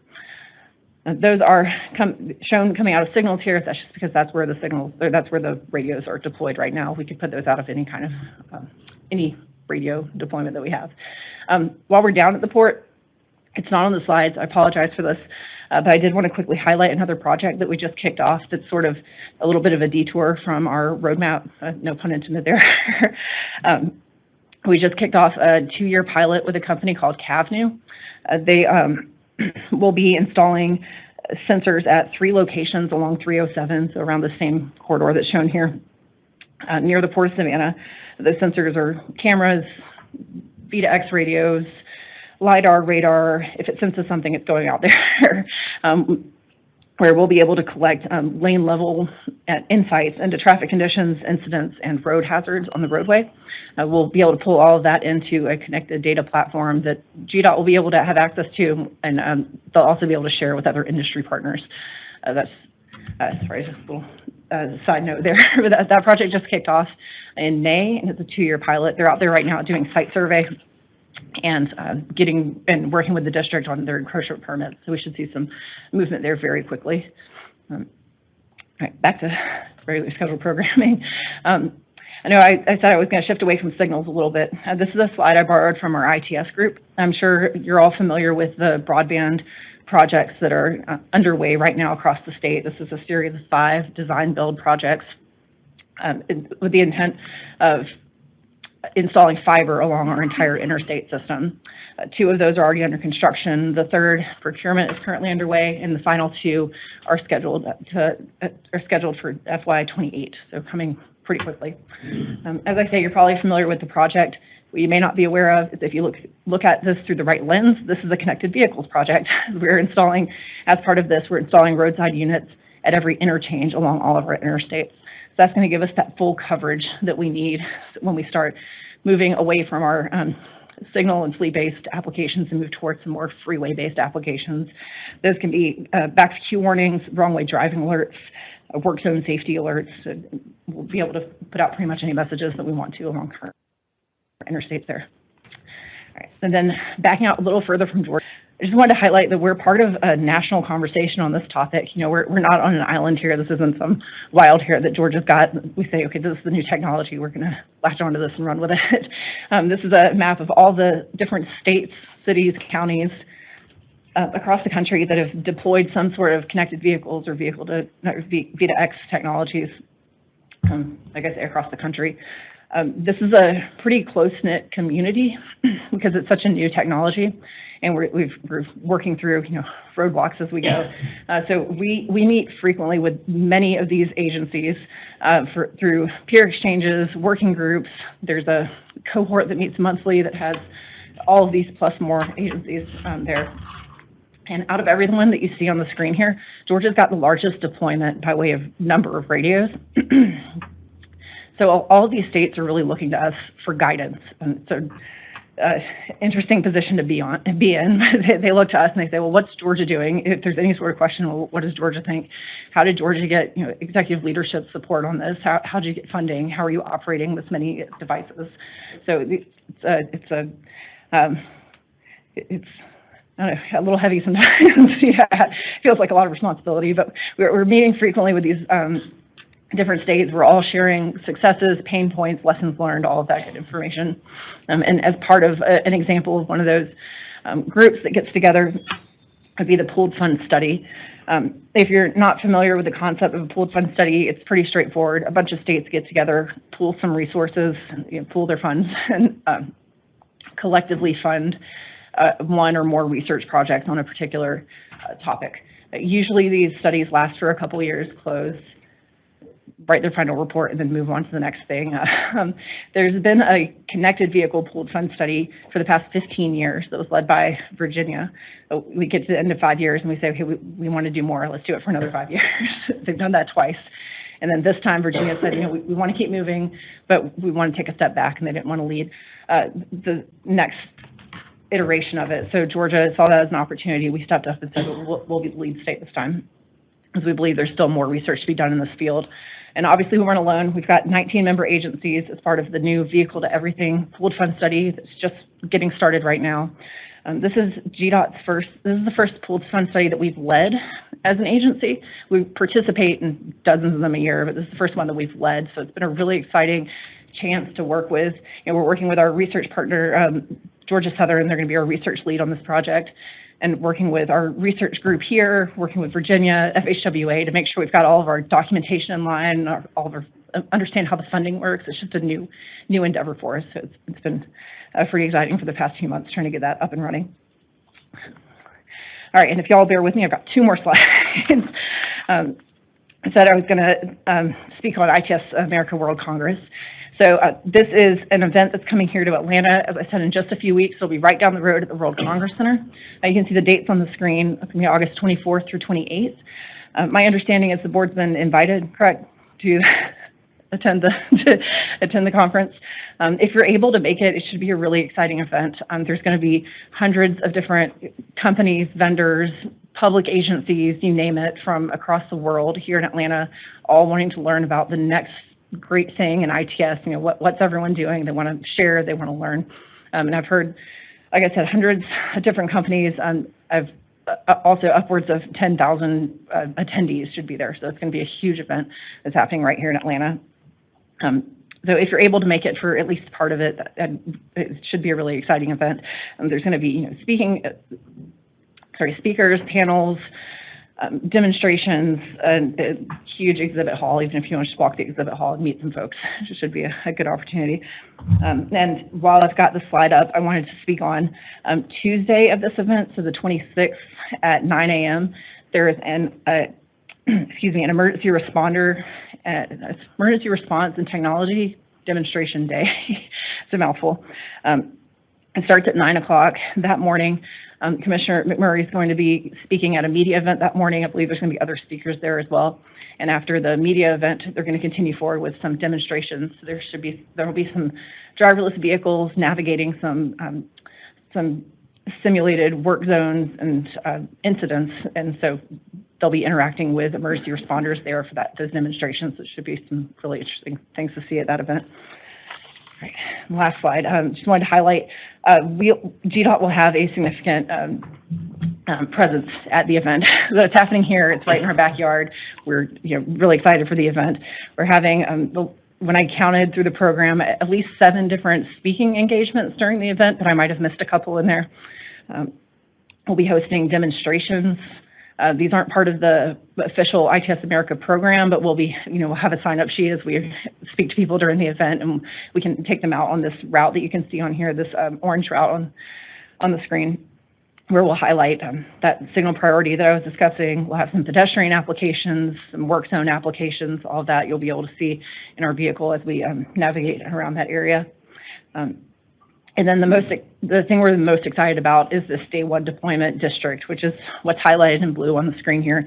We've worked together with ITS America and the vendor community to share information about what kind of infrastructure we have here in Atlanta. And we're saying, this is not a pilot or a closed course or one single signal we set up in our backyard that you can come interact with. This is on Northside Drive. In this area, we've got roadside units out in the out, on the roadways. We're broadcasting messages, we're receiving messages. So we told the vendors, if you've got something that's we're calling it Day 1 ready, a tested, mature application that's ready to work, with our systems, please come do your demonstrations, utilize our infrastructure. That's what it's there for. And so we're really excited to see what comes out of that. Feel like we're rolling the dice a little bit, any kind of live demo, but I think we're going to see some really interesting things from our vendors there. And with that, I appreciate y'all's time today. I've put our website on here. We've recently put up a website where you can access that roadmap that I mentioned earlier, and a few other resources about just V2X technology and what it is. And thank you. I welcome any questions at this time. Do we have any questions now? Yes, Mr. Lewis. Thank you, Madam Chair, and thank you, Ms. Calder. That was a great presentation. I enjoyed it. I'm fascinated by this. I'm very interested in it, and I hope we keep pursuing this. I do have two questions. When you explained how the technology can operate with the signals out there, will it make a green light stay green longer, or will it actually change a red light from a green light, or both? Both. It depends on the application. So for emergency vehicles, it'll place a call and say, I'm coming through, turn green. And then so it'll turn green as fast as possible. And then it'll hold green until the vehicle progresses through the intersection. For a transit, if a bus is just running a few minutes late, the signal will do its best to hold green a little bit longer. It's not necessarily going to do it every cycle. There's other cars on the road, right? You can't hold green for every bus that comes through, but it just depends on the application there. And my second question is, how common are these devices that are on emergency vehicles or freight vehicles or transit vehicles? Is it pretty common, or is it getting more common, or what's involved in that? So as I briefly mentioned it, but the emergency vehicle preemption isn't just through V2X. So the ones that we've got out there right now through our system are, I think, pretty limited, because they're the ones that we've been putting out. So the ones here on our Heroes, some fire trucks in Henry, some ambulances, controlled or smaller deployments. There are other EVP systems out there that are off-the-shelf solutions that wouldn't do some of the other things that V2X does, if that makes sense. Yeah. But they're not uncommon, but I wouldn't say every fire truck, every ambulance has those. Okay. And I guess my last question, how can I get me one? Maybe afterwards we'll talk. Yes, Commissioner. Yeah, thank you. I knew, Jeff, I knew that was coming. We'll get you are you driving an ambulance today? Yeah. Thank you, Victoria. And I just want to circle back. Victoria took a very complicated conversation and did a good presentation here to us. And I just want to underscore a few things, and sort of to Mr. Lewis's questions, how common is, beside emergency vehicles, what's going to be common is OEMs having the radios in their cars in future model years. In fact, I'd met me and several other state DOTs commissioners met with a major OEM right before the pandemic, and they were pretty adamant that they're going to be putting this technology, the little radio, which is basically a microchip, and an antenna, and all new cars have LTE already built in. So your car today, if you have a new car, you're sending all kind of data to the cloud, to the OEMs right today. I don't know if you know that, but your car is sending all kind of information to OEMs. So it's all it is a little sort of a little bit of a chip and a little bit of a flip a button, really oversimplifying that the communication can happen to the infrastructure if the infrastructure is equipped to receive and talk back. And so our strategy is in the 2600, Victoria said this, we have the most in the nation deployed today. And there's sort of two technologies, not to get too deep. I'm looking at this board, and most of you would remember the difference between VHS and Beta. I don't mean any slight on anybody, Betamax. I use that example with some of Victoria's team and staff, and they didn't know what I was talking about. But there's sort of two technologies out there. Is one cellular and one is DSRC. So think about it cellular versus Wi-Fi. And we're now making sure that we're doing cellular because that seems to be where the industry's going. And I want you to think about the complication of this. Your car is sending something to the cloud. Our signal has a radio that's sending something, connecting, and all this happens in milliseconds. So the same thing is the signal phasing and timing, which is a terrible acronym for SPAT, signal phasing and timing. She showed you a picture that showed the signal on the countdown, and then how do you get through on green. And no, the algorithm will not tell you to go 150 miles an hour, so you hit the signal on green. But it has a huge safety benefit, and that's what I want to go back to. Is the reason we're making these investments now is beside we like being number one in the nation, but it has a huge safety benefit. As she mentioned to start with, is if right now these things happen on the dashes or a tablet or your infotainment center, but if you go back to the Waymo car, the level of autonomy is going to be there in our new cars that the car will automate brake. This potential can exist. The car will brake because the signal and the car are talking to each other and says, you're not going to make it through the signal you're not going to go through on red. So we're going to stop you. So that's just another level of autonomy that with the technology, a few flips of the switch can be here in the next few years. So there's a huge safety benefit. So you don't worry about cars running red lights and T-boning people, or a car seeing and a pedestrian communicating via technology that a pedestrian doesn't get hit because somebody steps out, somebody's in a crosswalk. So there's all these safety benefits that come from this technology. That's why we're sort of we're pushing in and sort of leading the way. Victoria's right. People call Victoria. Alan Davis is sitting back there. Whole team of folks, John Hibbert, we get a lot of conversation, and our good friends out in Utah DOT are leading this as well. They actually sort of started this. So there's a lot of opportunity there. And probably the biggest thing is this is all really neat on your car, on your personal car, but the real benefit again is in first responders, but also freight. In the work we've done down in Savannah, and I'm looking at John and Alan to make sure I'll put a range on it to make them feel better. The small sample set we have with the trucks that have these radios in them that are talking to the signals coming out of the gate have seen somewhere around a 10 to 20% improvement in their efficiency, meaning they're not stopping and starting or they're rerouting so they're not stuck. If you think about a 10 to 20% improvement in efficiency in freight movement, that's a real return on investment. And again, these are pretty low-cost investments in the scheme of, we just saw a billion dollar project, a $700 million project, and a $562 million project.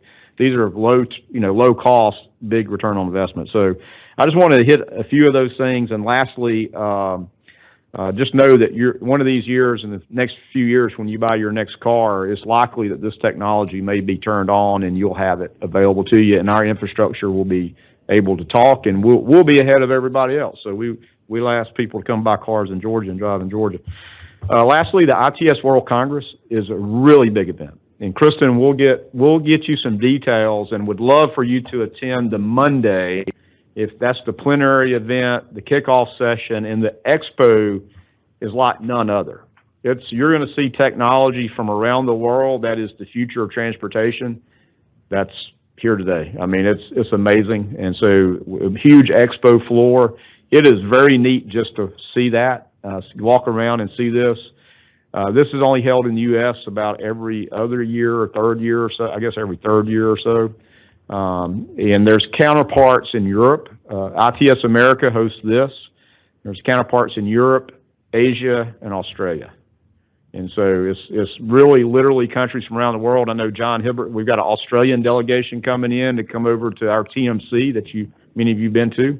So, again, this is international collaboration, and it's very fascinating. So we'll get you the details, and if at all possible, if you can get there on the Monday plenary session, I think you'll find that very neat. The sessions get pretty deep pretty fast, but that's the plenary session, the expo, and we'll try to tour you around and show you all the good stuff. But we'll get you the details on that so you can plan accordingly.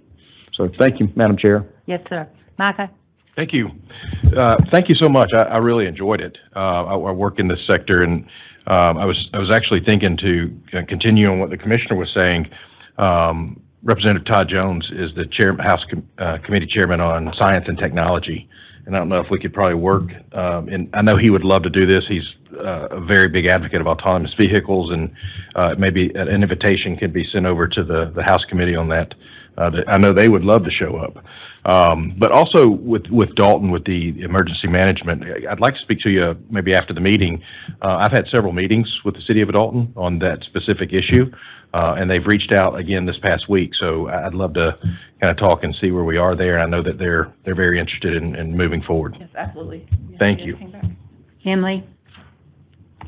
Ms. Coulter, I thought that was a very good presentation. It's fascinating. I can tell it's going to be transforming. I just wonder, when you were in school, did you think you were going to be doing this? Not at all.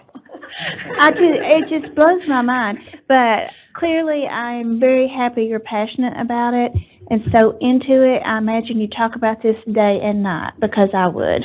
But thank you so much. Any other comments? Yes, Joe?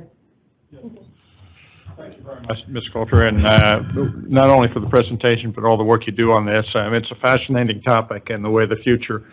I'm curious a little bit from what I understood from your comments and the commissioners on really the prioritization of signals and the information transferred there through VTX. It's right now just an information display on the screen as opposed to connected autonomously to the vehicle, so the vehicle automatically reacts to that. Is that correct? Correct. I'm not aware of anything right now that's feeding into and providing any sort of control into the vehicle. We are able to receive messages from the vehicle if we're connected in through the ODD2 port. Sorry. Yeah. We can receive information about if your airbag's deployed, if your windshield wipers are on, what your brakes are doing, that sort of information. Right, so it's just info flow as opposed to actual commands to the vehicle in terms of where to go, like go to the alternate gate for the port or things like that. So right, that's one piece. Yeah, I'm sorry, Joe. I was alluding to that you're only a step away of a level of autonomy where the vehicle takes over. No, I understood completely what you said, and that I just wanted to verify that. And then second point would be, and I understood, I think the Commissioner answered the question I had, so you're using a cellular network to get the information out, correct? So sorry, the name of the radio, the type of radio is a CV2X, a cellular V2X, but it's a direct communication. Is it through cell towers that the phone companies are using, or how does it get transmitted? It's more line of sight. It's directly between the vehicle and the radio. All right, so radios at the signals or in different places, so you're not dependent on the cell tower per se. It's the equipment where the units are located out in the intersections of the field. Yes, sir. Okay. So the receptors are recognizing each other. Right. Right, and, can you give me, and I'm curious, a GDOT assessment of how it's going with Waymo right now? How would you grade it in terms of, reliability, and issues that are being dealt with? Obviously, it's got to be a pretty good level if they're using it for Uber, but, assessment from us in terms of traffic safety and. I'll help you with that. So we don't have a responsibility for any management or oversight of that. We do have a good, strong working relationship with them. But as far as any data analytics, I'm not sure that we have any since they've deployed just in the last, I guess, the official go live was last couple of weeks here in Atlanta. I haven't ridden here in Atlanta. I've ridden in some other cities in the Waymos, and it's a very comfortable experience. It's just a little bit odd that the steering wheel's moving and the blinkers turning on and nobody's sitting in the seat. You know, it's like a ghost there, but they've been deployed a long time in San Francisco and some other cities with seem to be really great outcomes. And so I maybe you know this afternoon pull up your Uber app and go take a ride. It's interesting if you feel so comfortable doing so. It's very neat. I understand one may have passed a board member on the way up here today. So you see them driving around, you see cars moving by, and there's nobody driving them. You know, there's people in the back seat, or maybe nobody in the car at all. But I actually visited with a group of other DOT commissioners back before the pandemic out in Arizona, to where they test at. Their business model is to be the world's safest driver, and so it's they've been deployed in live situations for a very long time. Sort of the funny thing that was out that we learned from them in Arizona was it's amazing how humans may try to do interesting things to cause them to their cars to have issues, like brake checking or swerving to try to see how the car reacts. But what's sort of funny is that they have cameras all over these things, and there's actually a human person that's watching the cars as well. So when somebody does something stupid or like tries to brake check them or run them off the road, they've already got their license plate, camera. You know, they know who the vehicle is. So it's probably not very advisable. Well, Victoria, you can certainly tell that you have spurred a lot of interest throughout your presentation today, and we're very proud of that, from the interest from broadband, the interest from automated vehicles. We too passed one of those vehicles as we were coming here into Atlanta this week. I think we're all becoming aware of our surroundings and what is being going on.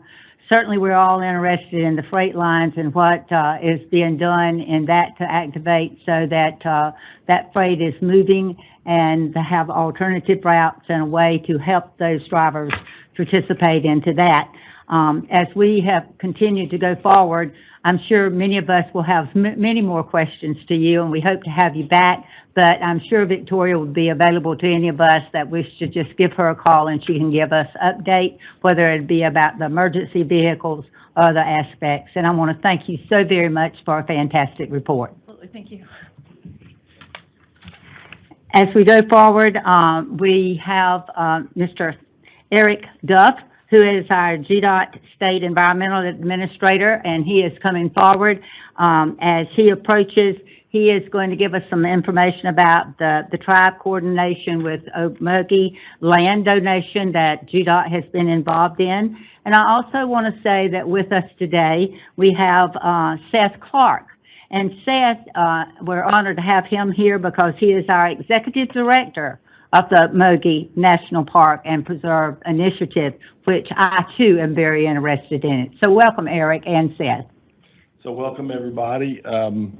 My name is Eric Duff. I'm the State Environmental Administrator here at the Georgia DOT, and it's been my privilege to work for the department for over 31 years. So I want to say thank you, Madam Chair. Thank you to the Transportation Board. Thank you to the Commissioner for allowing me to speak today. And we're going to talk about a recent property donation that we made to the National Park Service. You're going to be seeing a press release on this very soon. There will be somebody here from the National Park Service tomorrow morning as well.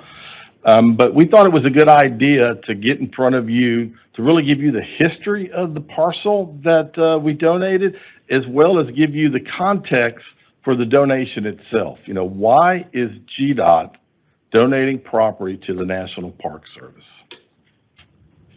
So this is the property that we donated, and I'll talk a little bit here momentarily about why it's called a preservation site. We purchased it in 1998. Now, we began the environmental studies even earlier than that in 1993, over 32 years ago. Now, we purchased this property as wetland mitigation for a fall line freeway project in Twiggs County. Now, the mitigation credits that came out of this parcel they were only used for that one project, and that one project only. And so after the project was over, we essentially just became property owners of this parcel. This is a high-level view of the location of the property in relation to its surroundings. It's located just southeast of the city of Macon, and it's located immediately adjacent to I-16. The registered surveyor's map says there are 136 plus acres within this parcel. The majority of that land is wetland. There are some upland areas within the parcel. And these are just a number of pictures of the wetland areas within that parcel. Now, I was going to talk about a preservation site. According to the U.S. Army Corps of Engineers, this would be considered a preservation site. It is a fully functional wetland. It's got all three characteristics of a wetland: vegetation, hydrology, and soils at that point. If you look really closely at those pictures, you'll see a high water mark on those trees, which tells you, you know, during the year, this property at times is going to be inundated. Now, we also did an environmental survey of the upland areas as well. We found one archaeological site there. Now, our property is located immediately adjacent to two of the premier Native American archaeological sites here in Georgia. And you can make an argument in the southeast as well. The first being the Ocmulgee National Monument. It dates to 900 to 1200 AD. It was established as a national park in 1936, and it's owned and operated now by the National Park Service. The other site is the Lamar Mound site. Even though, it dates to 1350 to 1600 AD. Even though it's located on the opposite side of I-16, the National Park Service owns that as well. Our property sat in the middle of the Ocmulgee Oldfields traditional cultural property. TCP, it's outlined here. It stands for Traditional Cultural Property. It's outlined in red. Our property is outlined in yellow. It's listed here as APE, which stands for the Area of Potential Effect. This is one of our very earliest environmental survey graphics. But the Ocmulgee Oldfields Traditional Cultural Property is considered the birthplace of the Creek culture. Okay? If literally using their oral traditions and their oral histories, if you translate that into English, it translates as this is the place, this is where we sat down for the Creek at that point. Now the TCP, it was established in 1999, and I need for you to think of a traditional cultural property not as a historical site, not as an archaeological site. You need to think of a traditional cultural property as a living site, because this site clearly defines for the Creek people who they are today. It has profound spiritual and cultural significance to the Creek people. Now, this TCP also, you can consider it as a change agent for the department as well, because soon after it was established, we began to coordinate with our collective of 20 federally recognized tribal governments who consider Georgia as their ancestral homeland. We were the first state in the Southeast to do that, as well as, and now all of them do that. And we were the first entity in Georgia to do that as well. Now, for over 25 years, we have been working very steadily to incorporate, looking for opportunities to work with and partner with our tribal stakeholders. And I can tell you one thing from my own personal experience here is that this is one of the most unexpected, but one of the most enriching aspects of my 31-year career is the fact that I got to learn about tribal lifeways directly from our tribal partners at that point. So that's a little bit about the history. But how did we get to the donation part of this? Because there's a story there as well. So in 2012, we were contacted by the National Park Service. They said that they were doing a feasibility study about enlarging the boundary of the Ocmulgee National Monument. And basically what they came to us and said, hey, you own property, we've identified property there that could be potentially an acquisition via donation. Would you like to be considered as part of the feasibility study? Now for us, we knew the importance of the property to our tribal partners. We knew the importance of the property to the National Park Service. So we said, yes, we will be included in the feasibility study. No commitment, no obligation to donate, none of that. It was just to be part of this feasibility study. Now, the one thing you have to know is an individual national park site, let's say the Ocmulgee National Monument, they cannot take donations directly to enlarge their boundary. It takes a congressional act to do that. And so this feasibility study was the really first step towards that goal, 2012. So the wheels of motion move very, very slow sometimes, but in 2019, with a bipartisan vote, Congress passed legislation to enlarge the boundary of the National Park Service, and they also, at that point, wanted the name change. And so at that point, it became the Ocmulgee Mounds National Historic Park. So you can imagine the call in the early 2020s that we received from the National Park Service. It was, hey, remember us from 2012? Remember that feasibility study?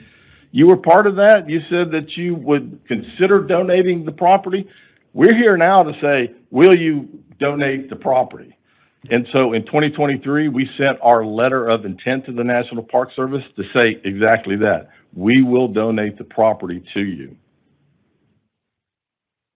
And I will say the donation took a number of years to really accomplish. I would say that during this process, we worked through 3 different real estate teams at the National Park Service. It was like 1 step forward, 2 steps back. Every time we worked with a new real estate team, it was like starting all over again. And then we also had some little thing called the pandemic that hit during this time, which made things a little bit more challenging. But I can't say enough about the GDOT team who got this over the finish line. Our Office of Right-of-Way, our Office of Legal Counsel, the subject matter experts in my office and the Office of Environmental Services.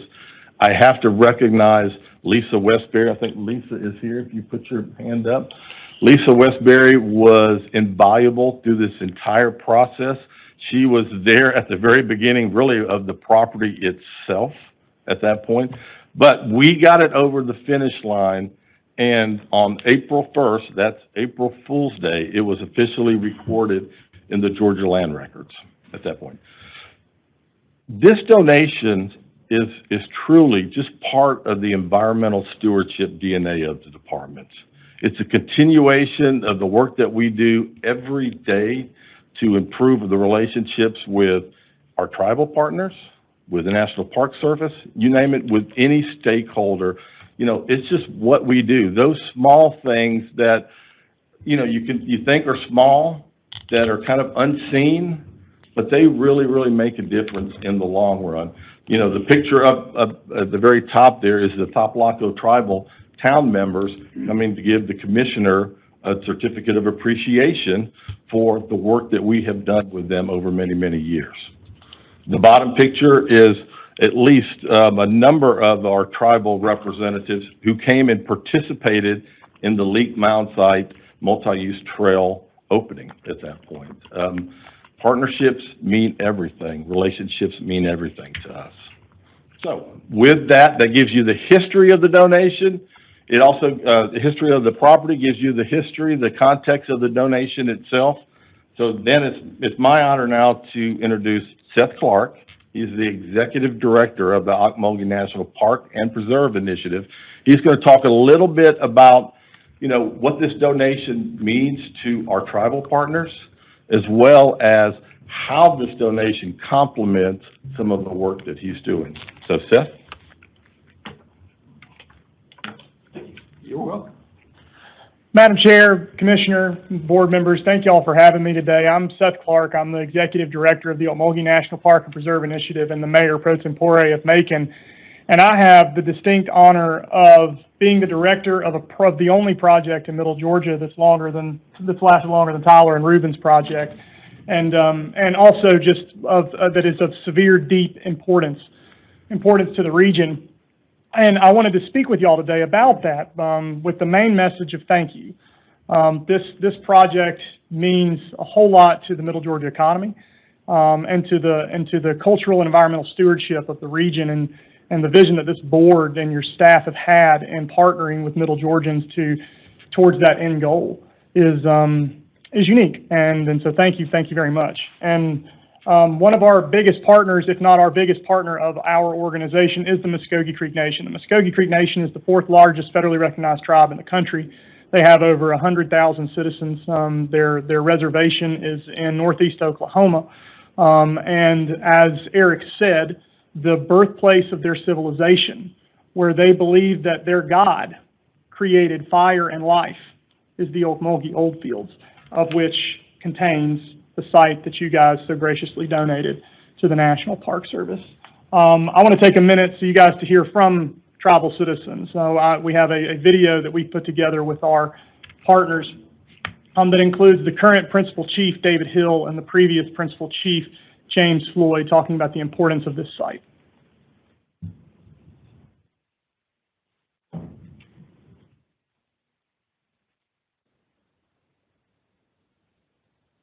Well,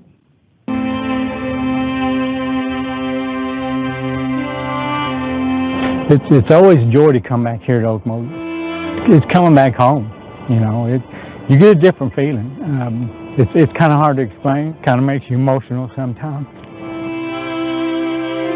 I absolutely feel a deep, deep connection to this land. Every time I come out here, I walk and I smell the medicines that we still use today. I smell the fire that would have been here, the songs, the voices, the relatives that would speak here. I will often come out here and just say a small prayer in my language, because I know that those ancestors are still here today, and they're still in the trees, and they're in the water, and they're in the air, they're in this ground, they're buried here.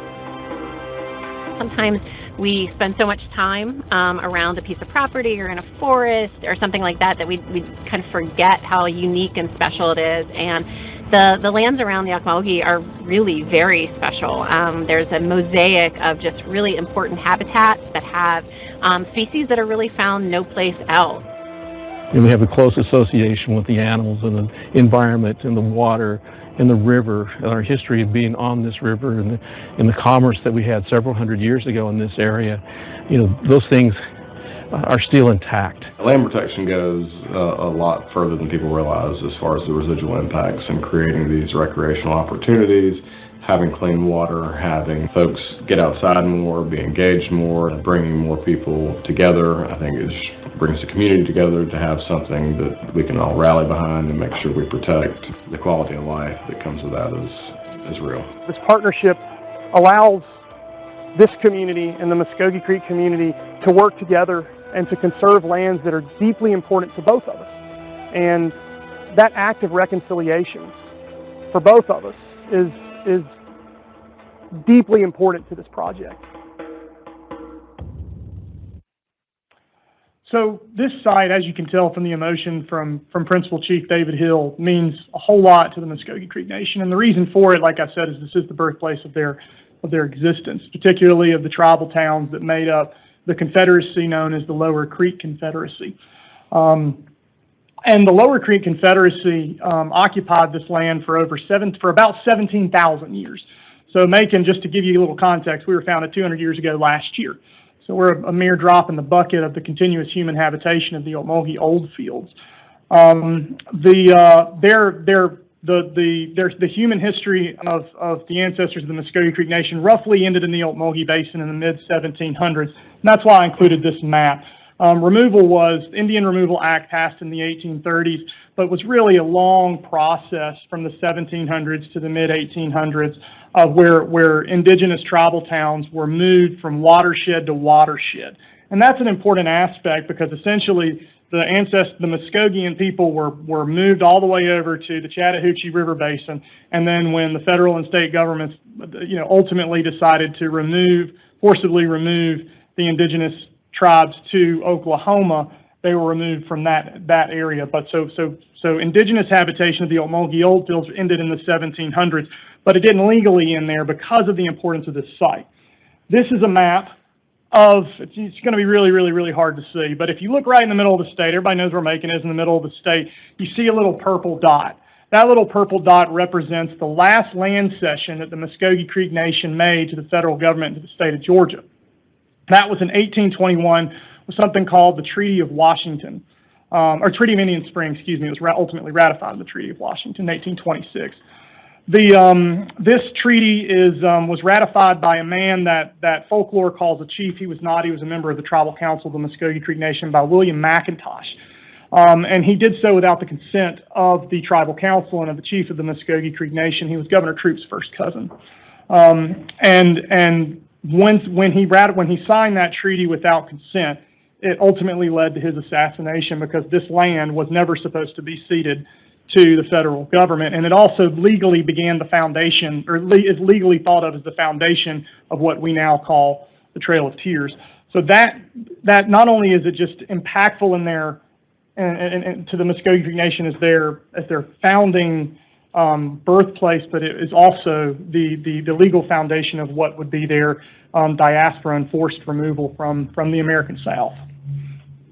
That happened in the 1820s. Roughly for a century, it just remained private land. It went through a number of different uses, and ultimately in 1933, the Chamber of Commerce of Macon purchased about 600 acres in different sites because they understood that something really important was going on there. They just didn't know what. They petitioned Congressman Carl Vinson to turn it into a national park, and he proposed a piece of legislation in 1934 to do that. The House Natural Resources Committee responded by saying the site's too small. It's just simply too small. Go out, acquire more land, and let's talk later.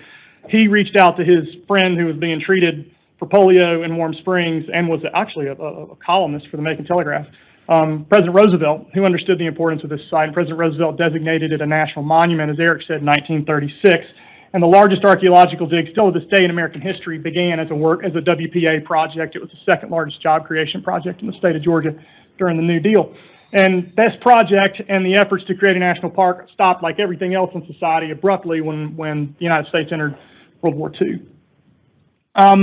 It remained a national monument, like Eric said, until 2019. And under the guidance and stewardship of Senator Isaacson, a piece of legislation with bipartisan support. Senator Isaacson was the main champion of it in the United States Senate. Congressman Austin Scott and Congressman Sanford Bishop were the champions of it in the United States House. They passed legislation that was tucked into the Dingell Act, which authorized the renaming of the Ocmulgee National Monument to the Ocmulgee Mountains National Historical Park, and it also expanded the boundary from roughly that 600 to 700 acres that the Chamber of Commerce had purchased in the 30s. To about 2,800 to 3,000 acres that encompassed and enveloped this 140 odd acres that the Georgia Department of Transportation has donated today. The other thing that it did was it charged the National Park Service with revisiting the idea of a national park and preserve unit in Middle Georgia. What do we need to do to see the vision of Middle Georgians and honor this deeply culturally important tract of land that tells the story of the American identity? Is it worthy of national park status? And that's something that the National Park System studies. So for the next 5 years, they did study it, and this is what the criteria that they looked at. They wanted to see, is it of national significance? Because when you think about the national park, you think about the Grand Canyon or Zion, and you think about these beautiful vistas, the main criteria by which the National Park Service has judged it being effective is not necessarily protecting beautiful vistas. It's protecting landscapes that tell the story of who we are. And the National Park Service, through years of study, they discern that we absolutely fit that criteria, as does the ecology of the Ocmulgee Basin. They found that the incredibly diverse ecology of the fall line is something that diversifies their portfolio that they do not have at the designation of national park. So there are 500 and something odd national park units in the national park system. There are only 63 fully designated national parks. So we passed the significance criteria, we passed the suitability criteria, but the study area, we studied the Ocmulgee Basin from downtown Macon all the way to Hawkinsville. The National Park Service found that that was just too broad of a study area, and that if it was Congress's will to designate a national park based on the previous criteria, we need to shore that up, which is exactly what the Georgia delegation did. This map I put in there also to just show y'all the significance. How do we meet national significance? How can this landscape compete with the tribal significance of major Navajo sites that we grew up going to if our families took us around in RVs to national park units? This map is just a perfect iteration of that. Inside the national park unit right now, there's 20-something odd sites that are considered archaeological, prehistoric, or historic sites. When you expand that to the 5-county region of Macon, Twiggs, Houston, Pulaski, and Bleckley, that number goes up to 887 sites. This was a massive civilization that houses an untold story of who we are as an American identity, both before the story of America began, and then the hundreds of years of coexistence as America was created and the frontier moved west. When that law passed, our organization was the philanthropic partner of the National Park Service that was in charge of land acquisition. This is the map on the left of the new park boundary of the 2,800 acres. When that passed, roughly a third of that was what we call threatened land where that was zoned commercial, that had archaeological sites on it, and the land, there's baked in measures that protect people's private property rights, and that's a really important aspect of this project too, that I'll take a minute to explain because it is important. National Park Service can't just come and take your daddy's tree farm. That's impossible. They can't say this is for the better good or the greater good, so we're going to use eminent domain. Federal law and the law that that's created this unit in particular protects the private property rights of landowners in Middle Georgia. So we have to go out and compete at fair market value as the philanthropic partner for purchasing land around that. And today, none of this land that's in that boundary is threatened because of us. We've leveraged tens of millions of dollars of private money to go out and work with willing sellers inside this boundary, and their willingness to sell was assessed during that process that Eric talked about earlier before they even created the National Historical Park. And as you can see, the area, the green area where the Lamar Mounds, the square area down and to the right is the tract that we're here thanking you guys for today. What does this mean for the community? What does this partnership mean? I'm not a tribal citizen. I was born and raised in Monroe County. I came to this project as a conservationist. I'm an avid hunter and an avid fisherman, and this project and its goals will, when realized, will be one of the largest expansions of hunting and fishing activity in Middle Georgia. 100% of the land of the expansion land in the current legislation that Congress is considering is for hunting and fishing access. But the other thing that this does for us is it allows us to enter into a partnership with the Muskogee Creek Nation, while that the stewardship of the site is the linchpin of, but that partnership is allowed to spread outside of the gates of the park and enter into cross-jurisdictional partnerships with the counties, with the Middle Georgia Regional Commission, with my organization, the Ocmulgee National Park and Preserve Initiative. We're the only tribally, non-tribally staffed organization and a conservation organization in the state of Georgia. We have tribal citizens now that serve on the Macon Chamber of Commerce board, serve on our board, that serve on the visitation board. And the reason those appointments are so important is it allows for us to have this authentic relationship to where you don't have this tourism, which is the underpinning of the economic growth of Middle Georgia, based on some nominal relationship with somebody 1,000 years later. They're based on authentic depictions of Muskogee culture, but also authentic relationships of trust and reconciliation between these two communities. And what this project means for Middle Georgia is it's really hard to exaggerate. But our organization led an economic impact study a number of years back. It was funded through the Knight Foundation.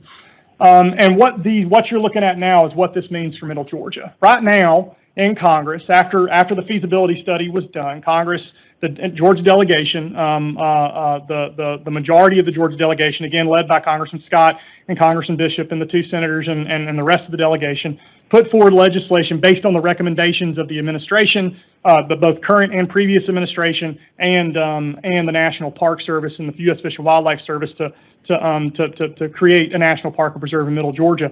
But this is what it would do for the region.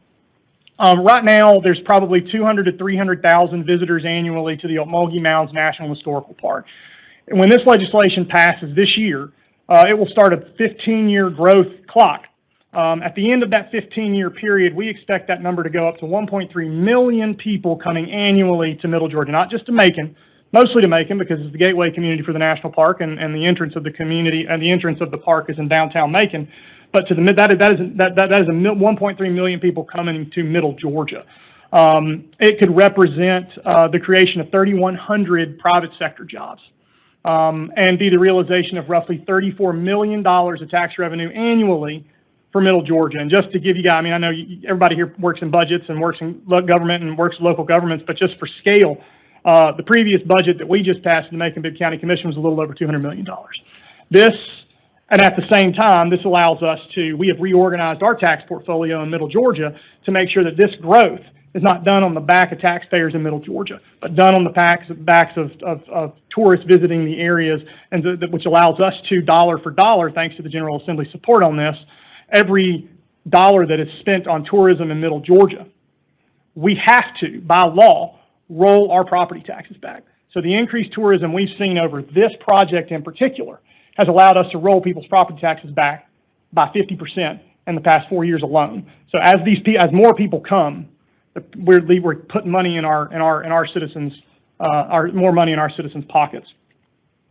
And this is where we're at with the legislation. These are I just put this on here because I wanted you guys to see a glimmer of something that I find real hopeful and I find real inspiring. Is that these the authors in the Georgia delegation who spend a lot of time disagreeing, and honestly disagreeing. These are folks whose ideologies don't line up on a lot of things, and I think we see it every day in Washington. Not here.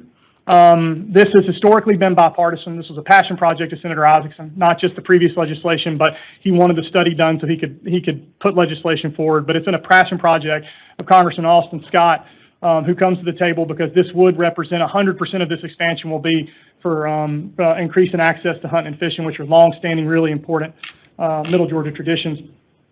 And Congressman Sanford Bishop and a lot of the other Georgia delegation members are involved in this, and we're advocating as strongly as we can. What that legislation does is it takes that map that I just showed you, the historical park that includes the tract that you guys donated. It just takes the word historical out. We become a national park just like the Grand Canyon, and then it creates a 7,000-acre hunting and fishing preserve just south of there. So what was studied was 80,000 acres of a unit. Due to compromise and everybody working together and listening to stakeholders, this unit will be about 10,000 acres all in with the national park and preserve. We expect this process, the committee process, to begin over the next couple of months and anticipate final passage hopefully in the 119th Congress. And this is how we're able to do it. These are just, this is just a snapshot. This is what I could fit on the page that so you guys could read it. Our organization's been around for 20 years.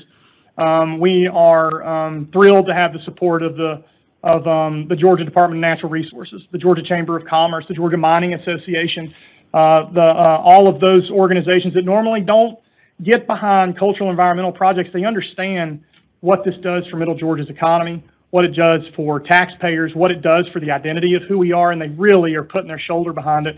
And a lot of that has to do with the partnership, listening to to concerns that they may have and incorporating them in the legislation as well. Another big partner that we have is Robins Air Force Base. The tract that you guys donated, that donation, I know this sounds crazy, but according to the Department of Defense, is increasing our national security.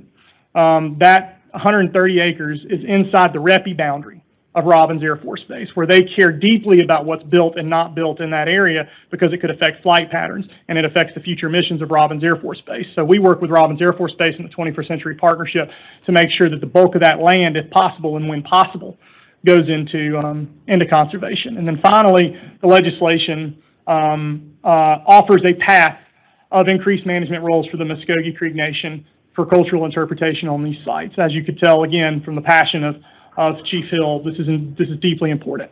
And it's a story that is worth telling, but it's a story that's worth telling authentically and from the voices of the people that stewarded this land far longer than me or my daddy or granddaddy or people that grew up in Middle Georgia. So with that, I just want to reiterate, again, thank you. This is a lot bigger than a land donation. It's a lot bigger than getting, cleaning up you guys, y'all's land registry rolls. It is part of a context that Middle Georgians have been working on since 1933 and part of the stewarding of lands that have been stewarded in Middle Georgia for 17,000 years. So with that, I'm happy to answer any questions and thank y'all. Okay, I see Ms. Williams. I just would like some clarification. This is fabulous. And the presentation was fabulous too. I believe Eric mentioned, I'm sure you can confirm, the property that we are donating is in Twiggs County, correct? No, the Fall Line Freeway project was going to go through Twiggs County. This property is in Bibb County. It's in Bibb County. It was used for a project in Twiggs County, for wetland mitigation. Okay, that's what I heard. It's located there just below the city of Macon. All right, thank you. Any other questions or comments? Yes, Michael. Yeah, thank you. I will concur with my colleague there. Fascinating presentation. This is exciting news. My question is, are you seeing a lot of participation or are there ancestral events that, maybe the tribal members from Oklahoma are coming down and doing for public, presentation that would be, I think, a fun family adventure to go down and watch and participate in. Well, so there's two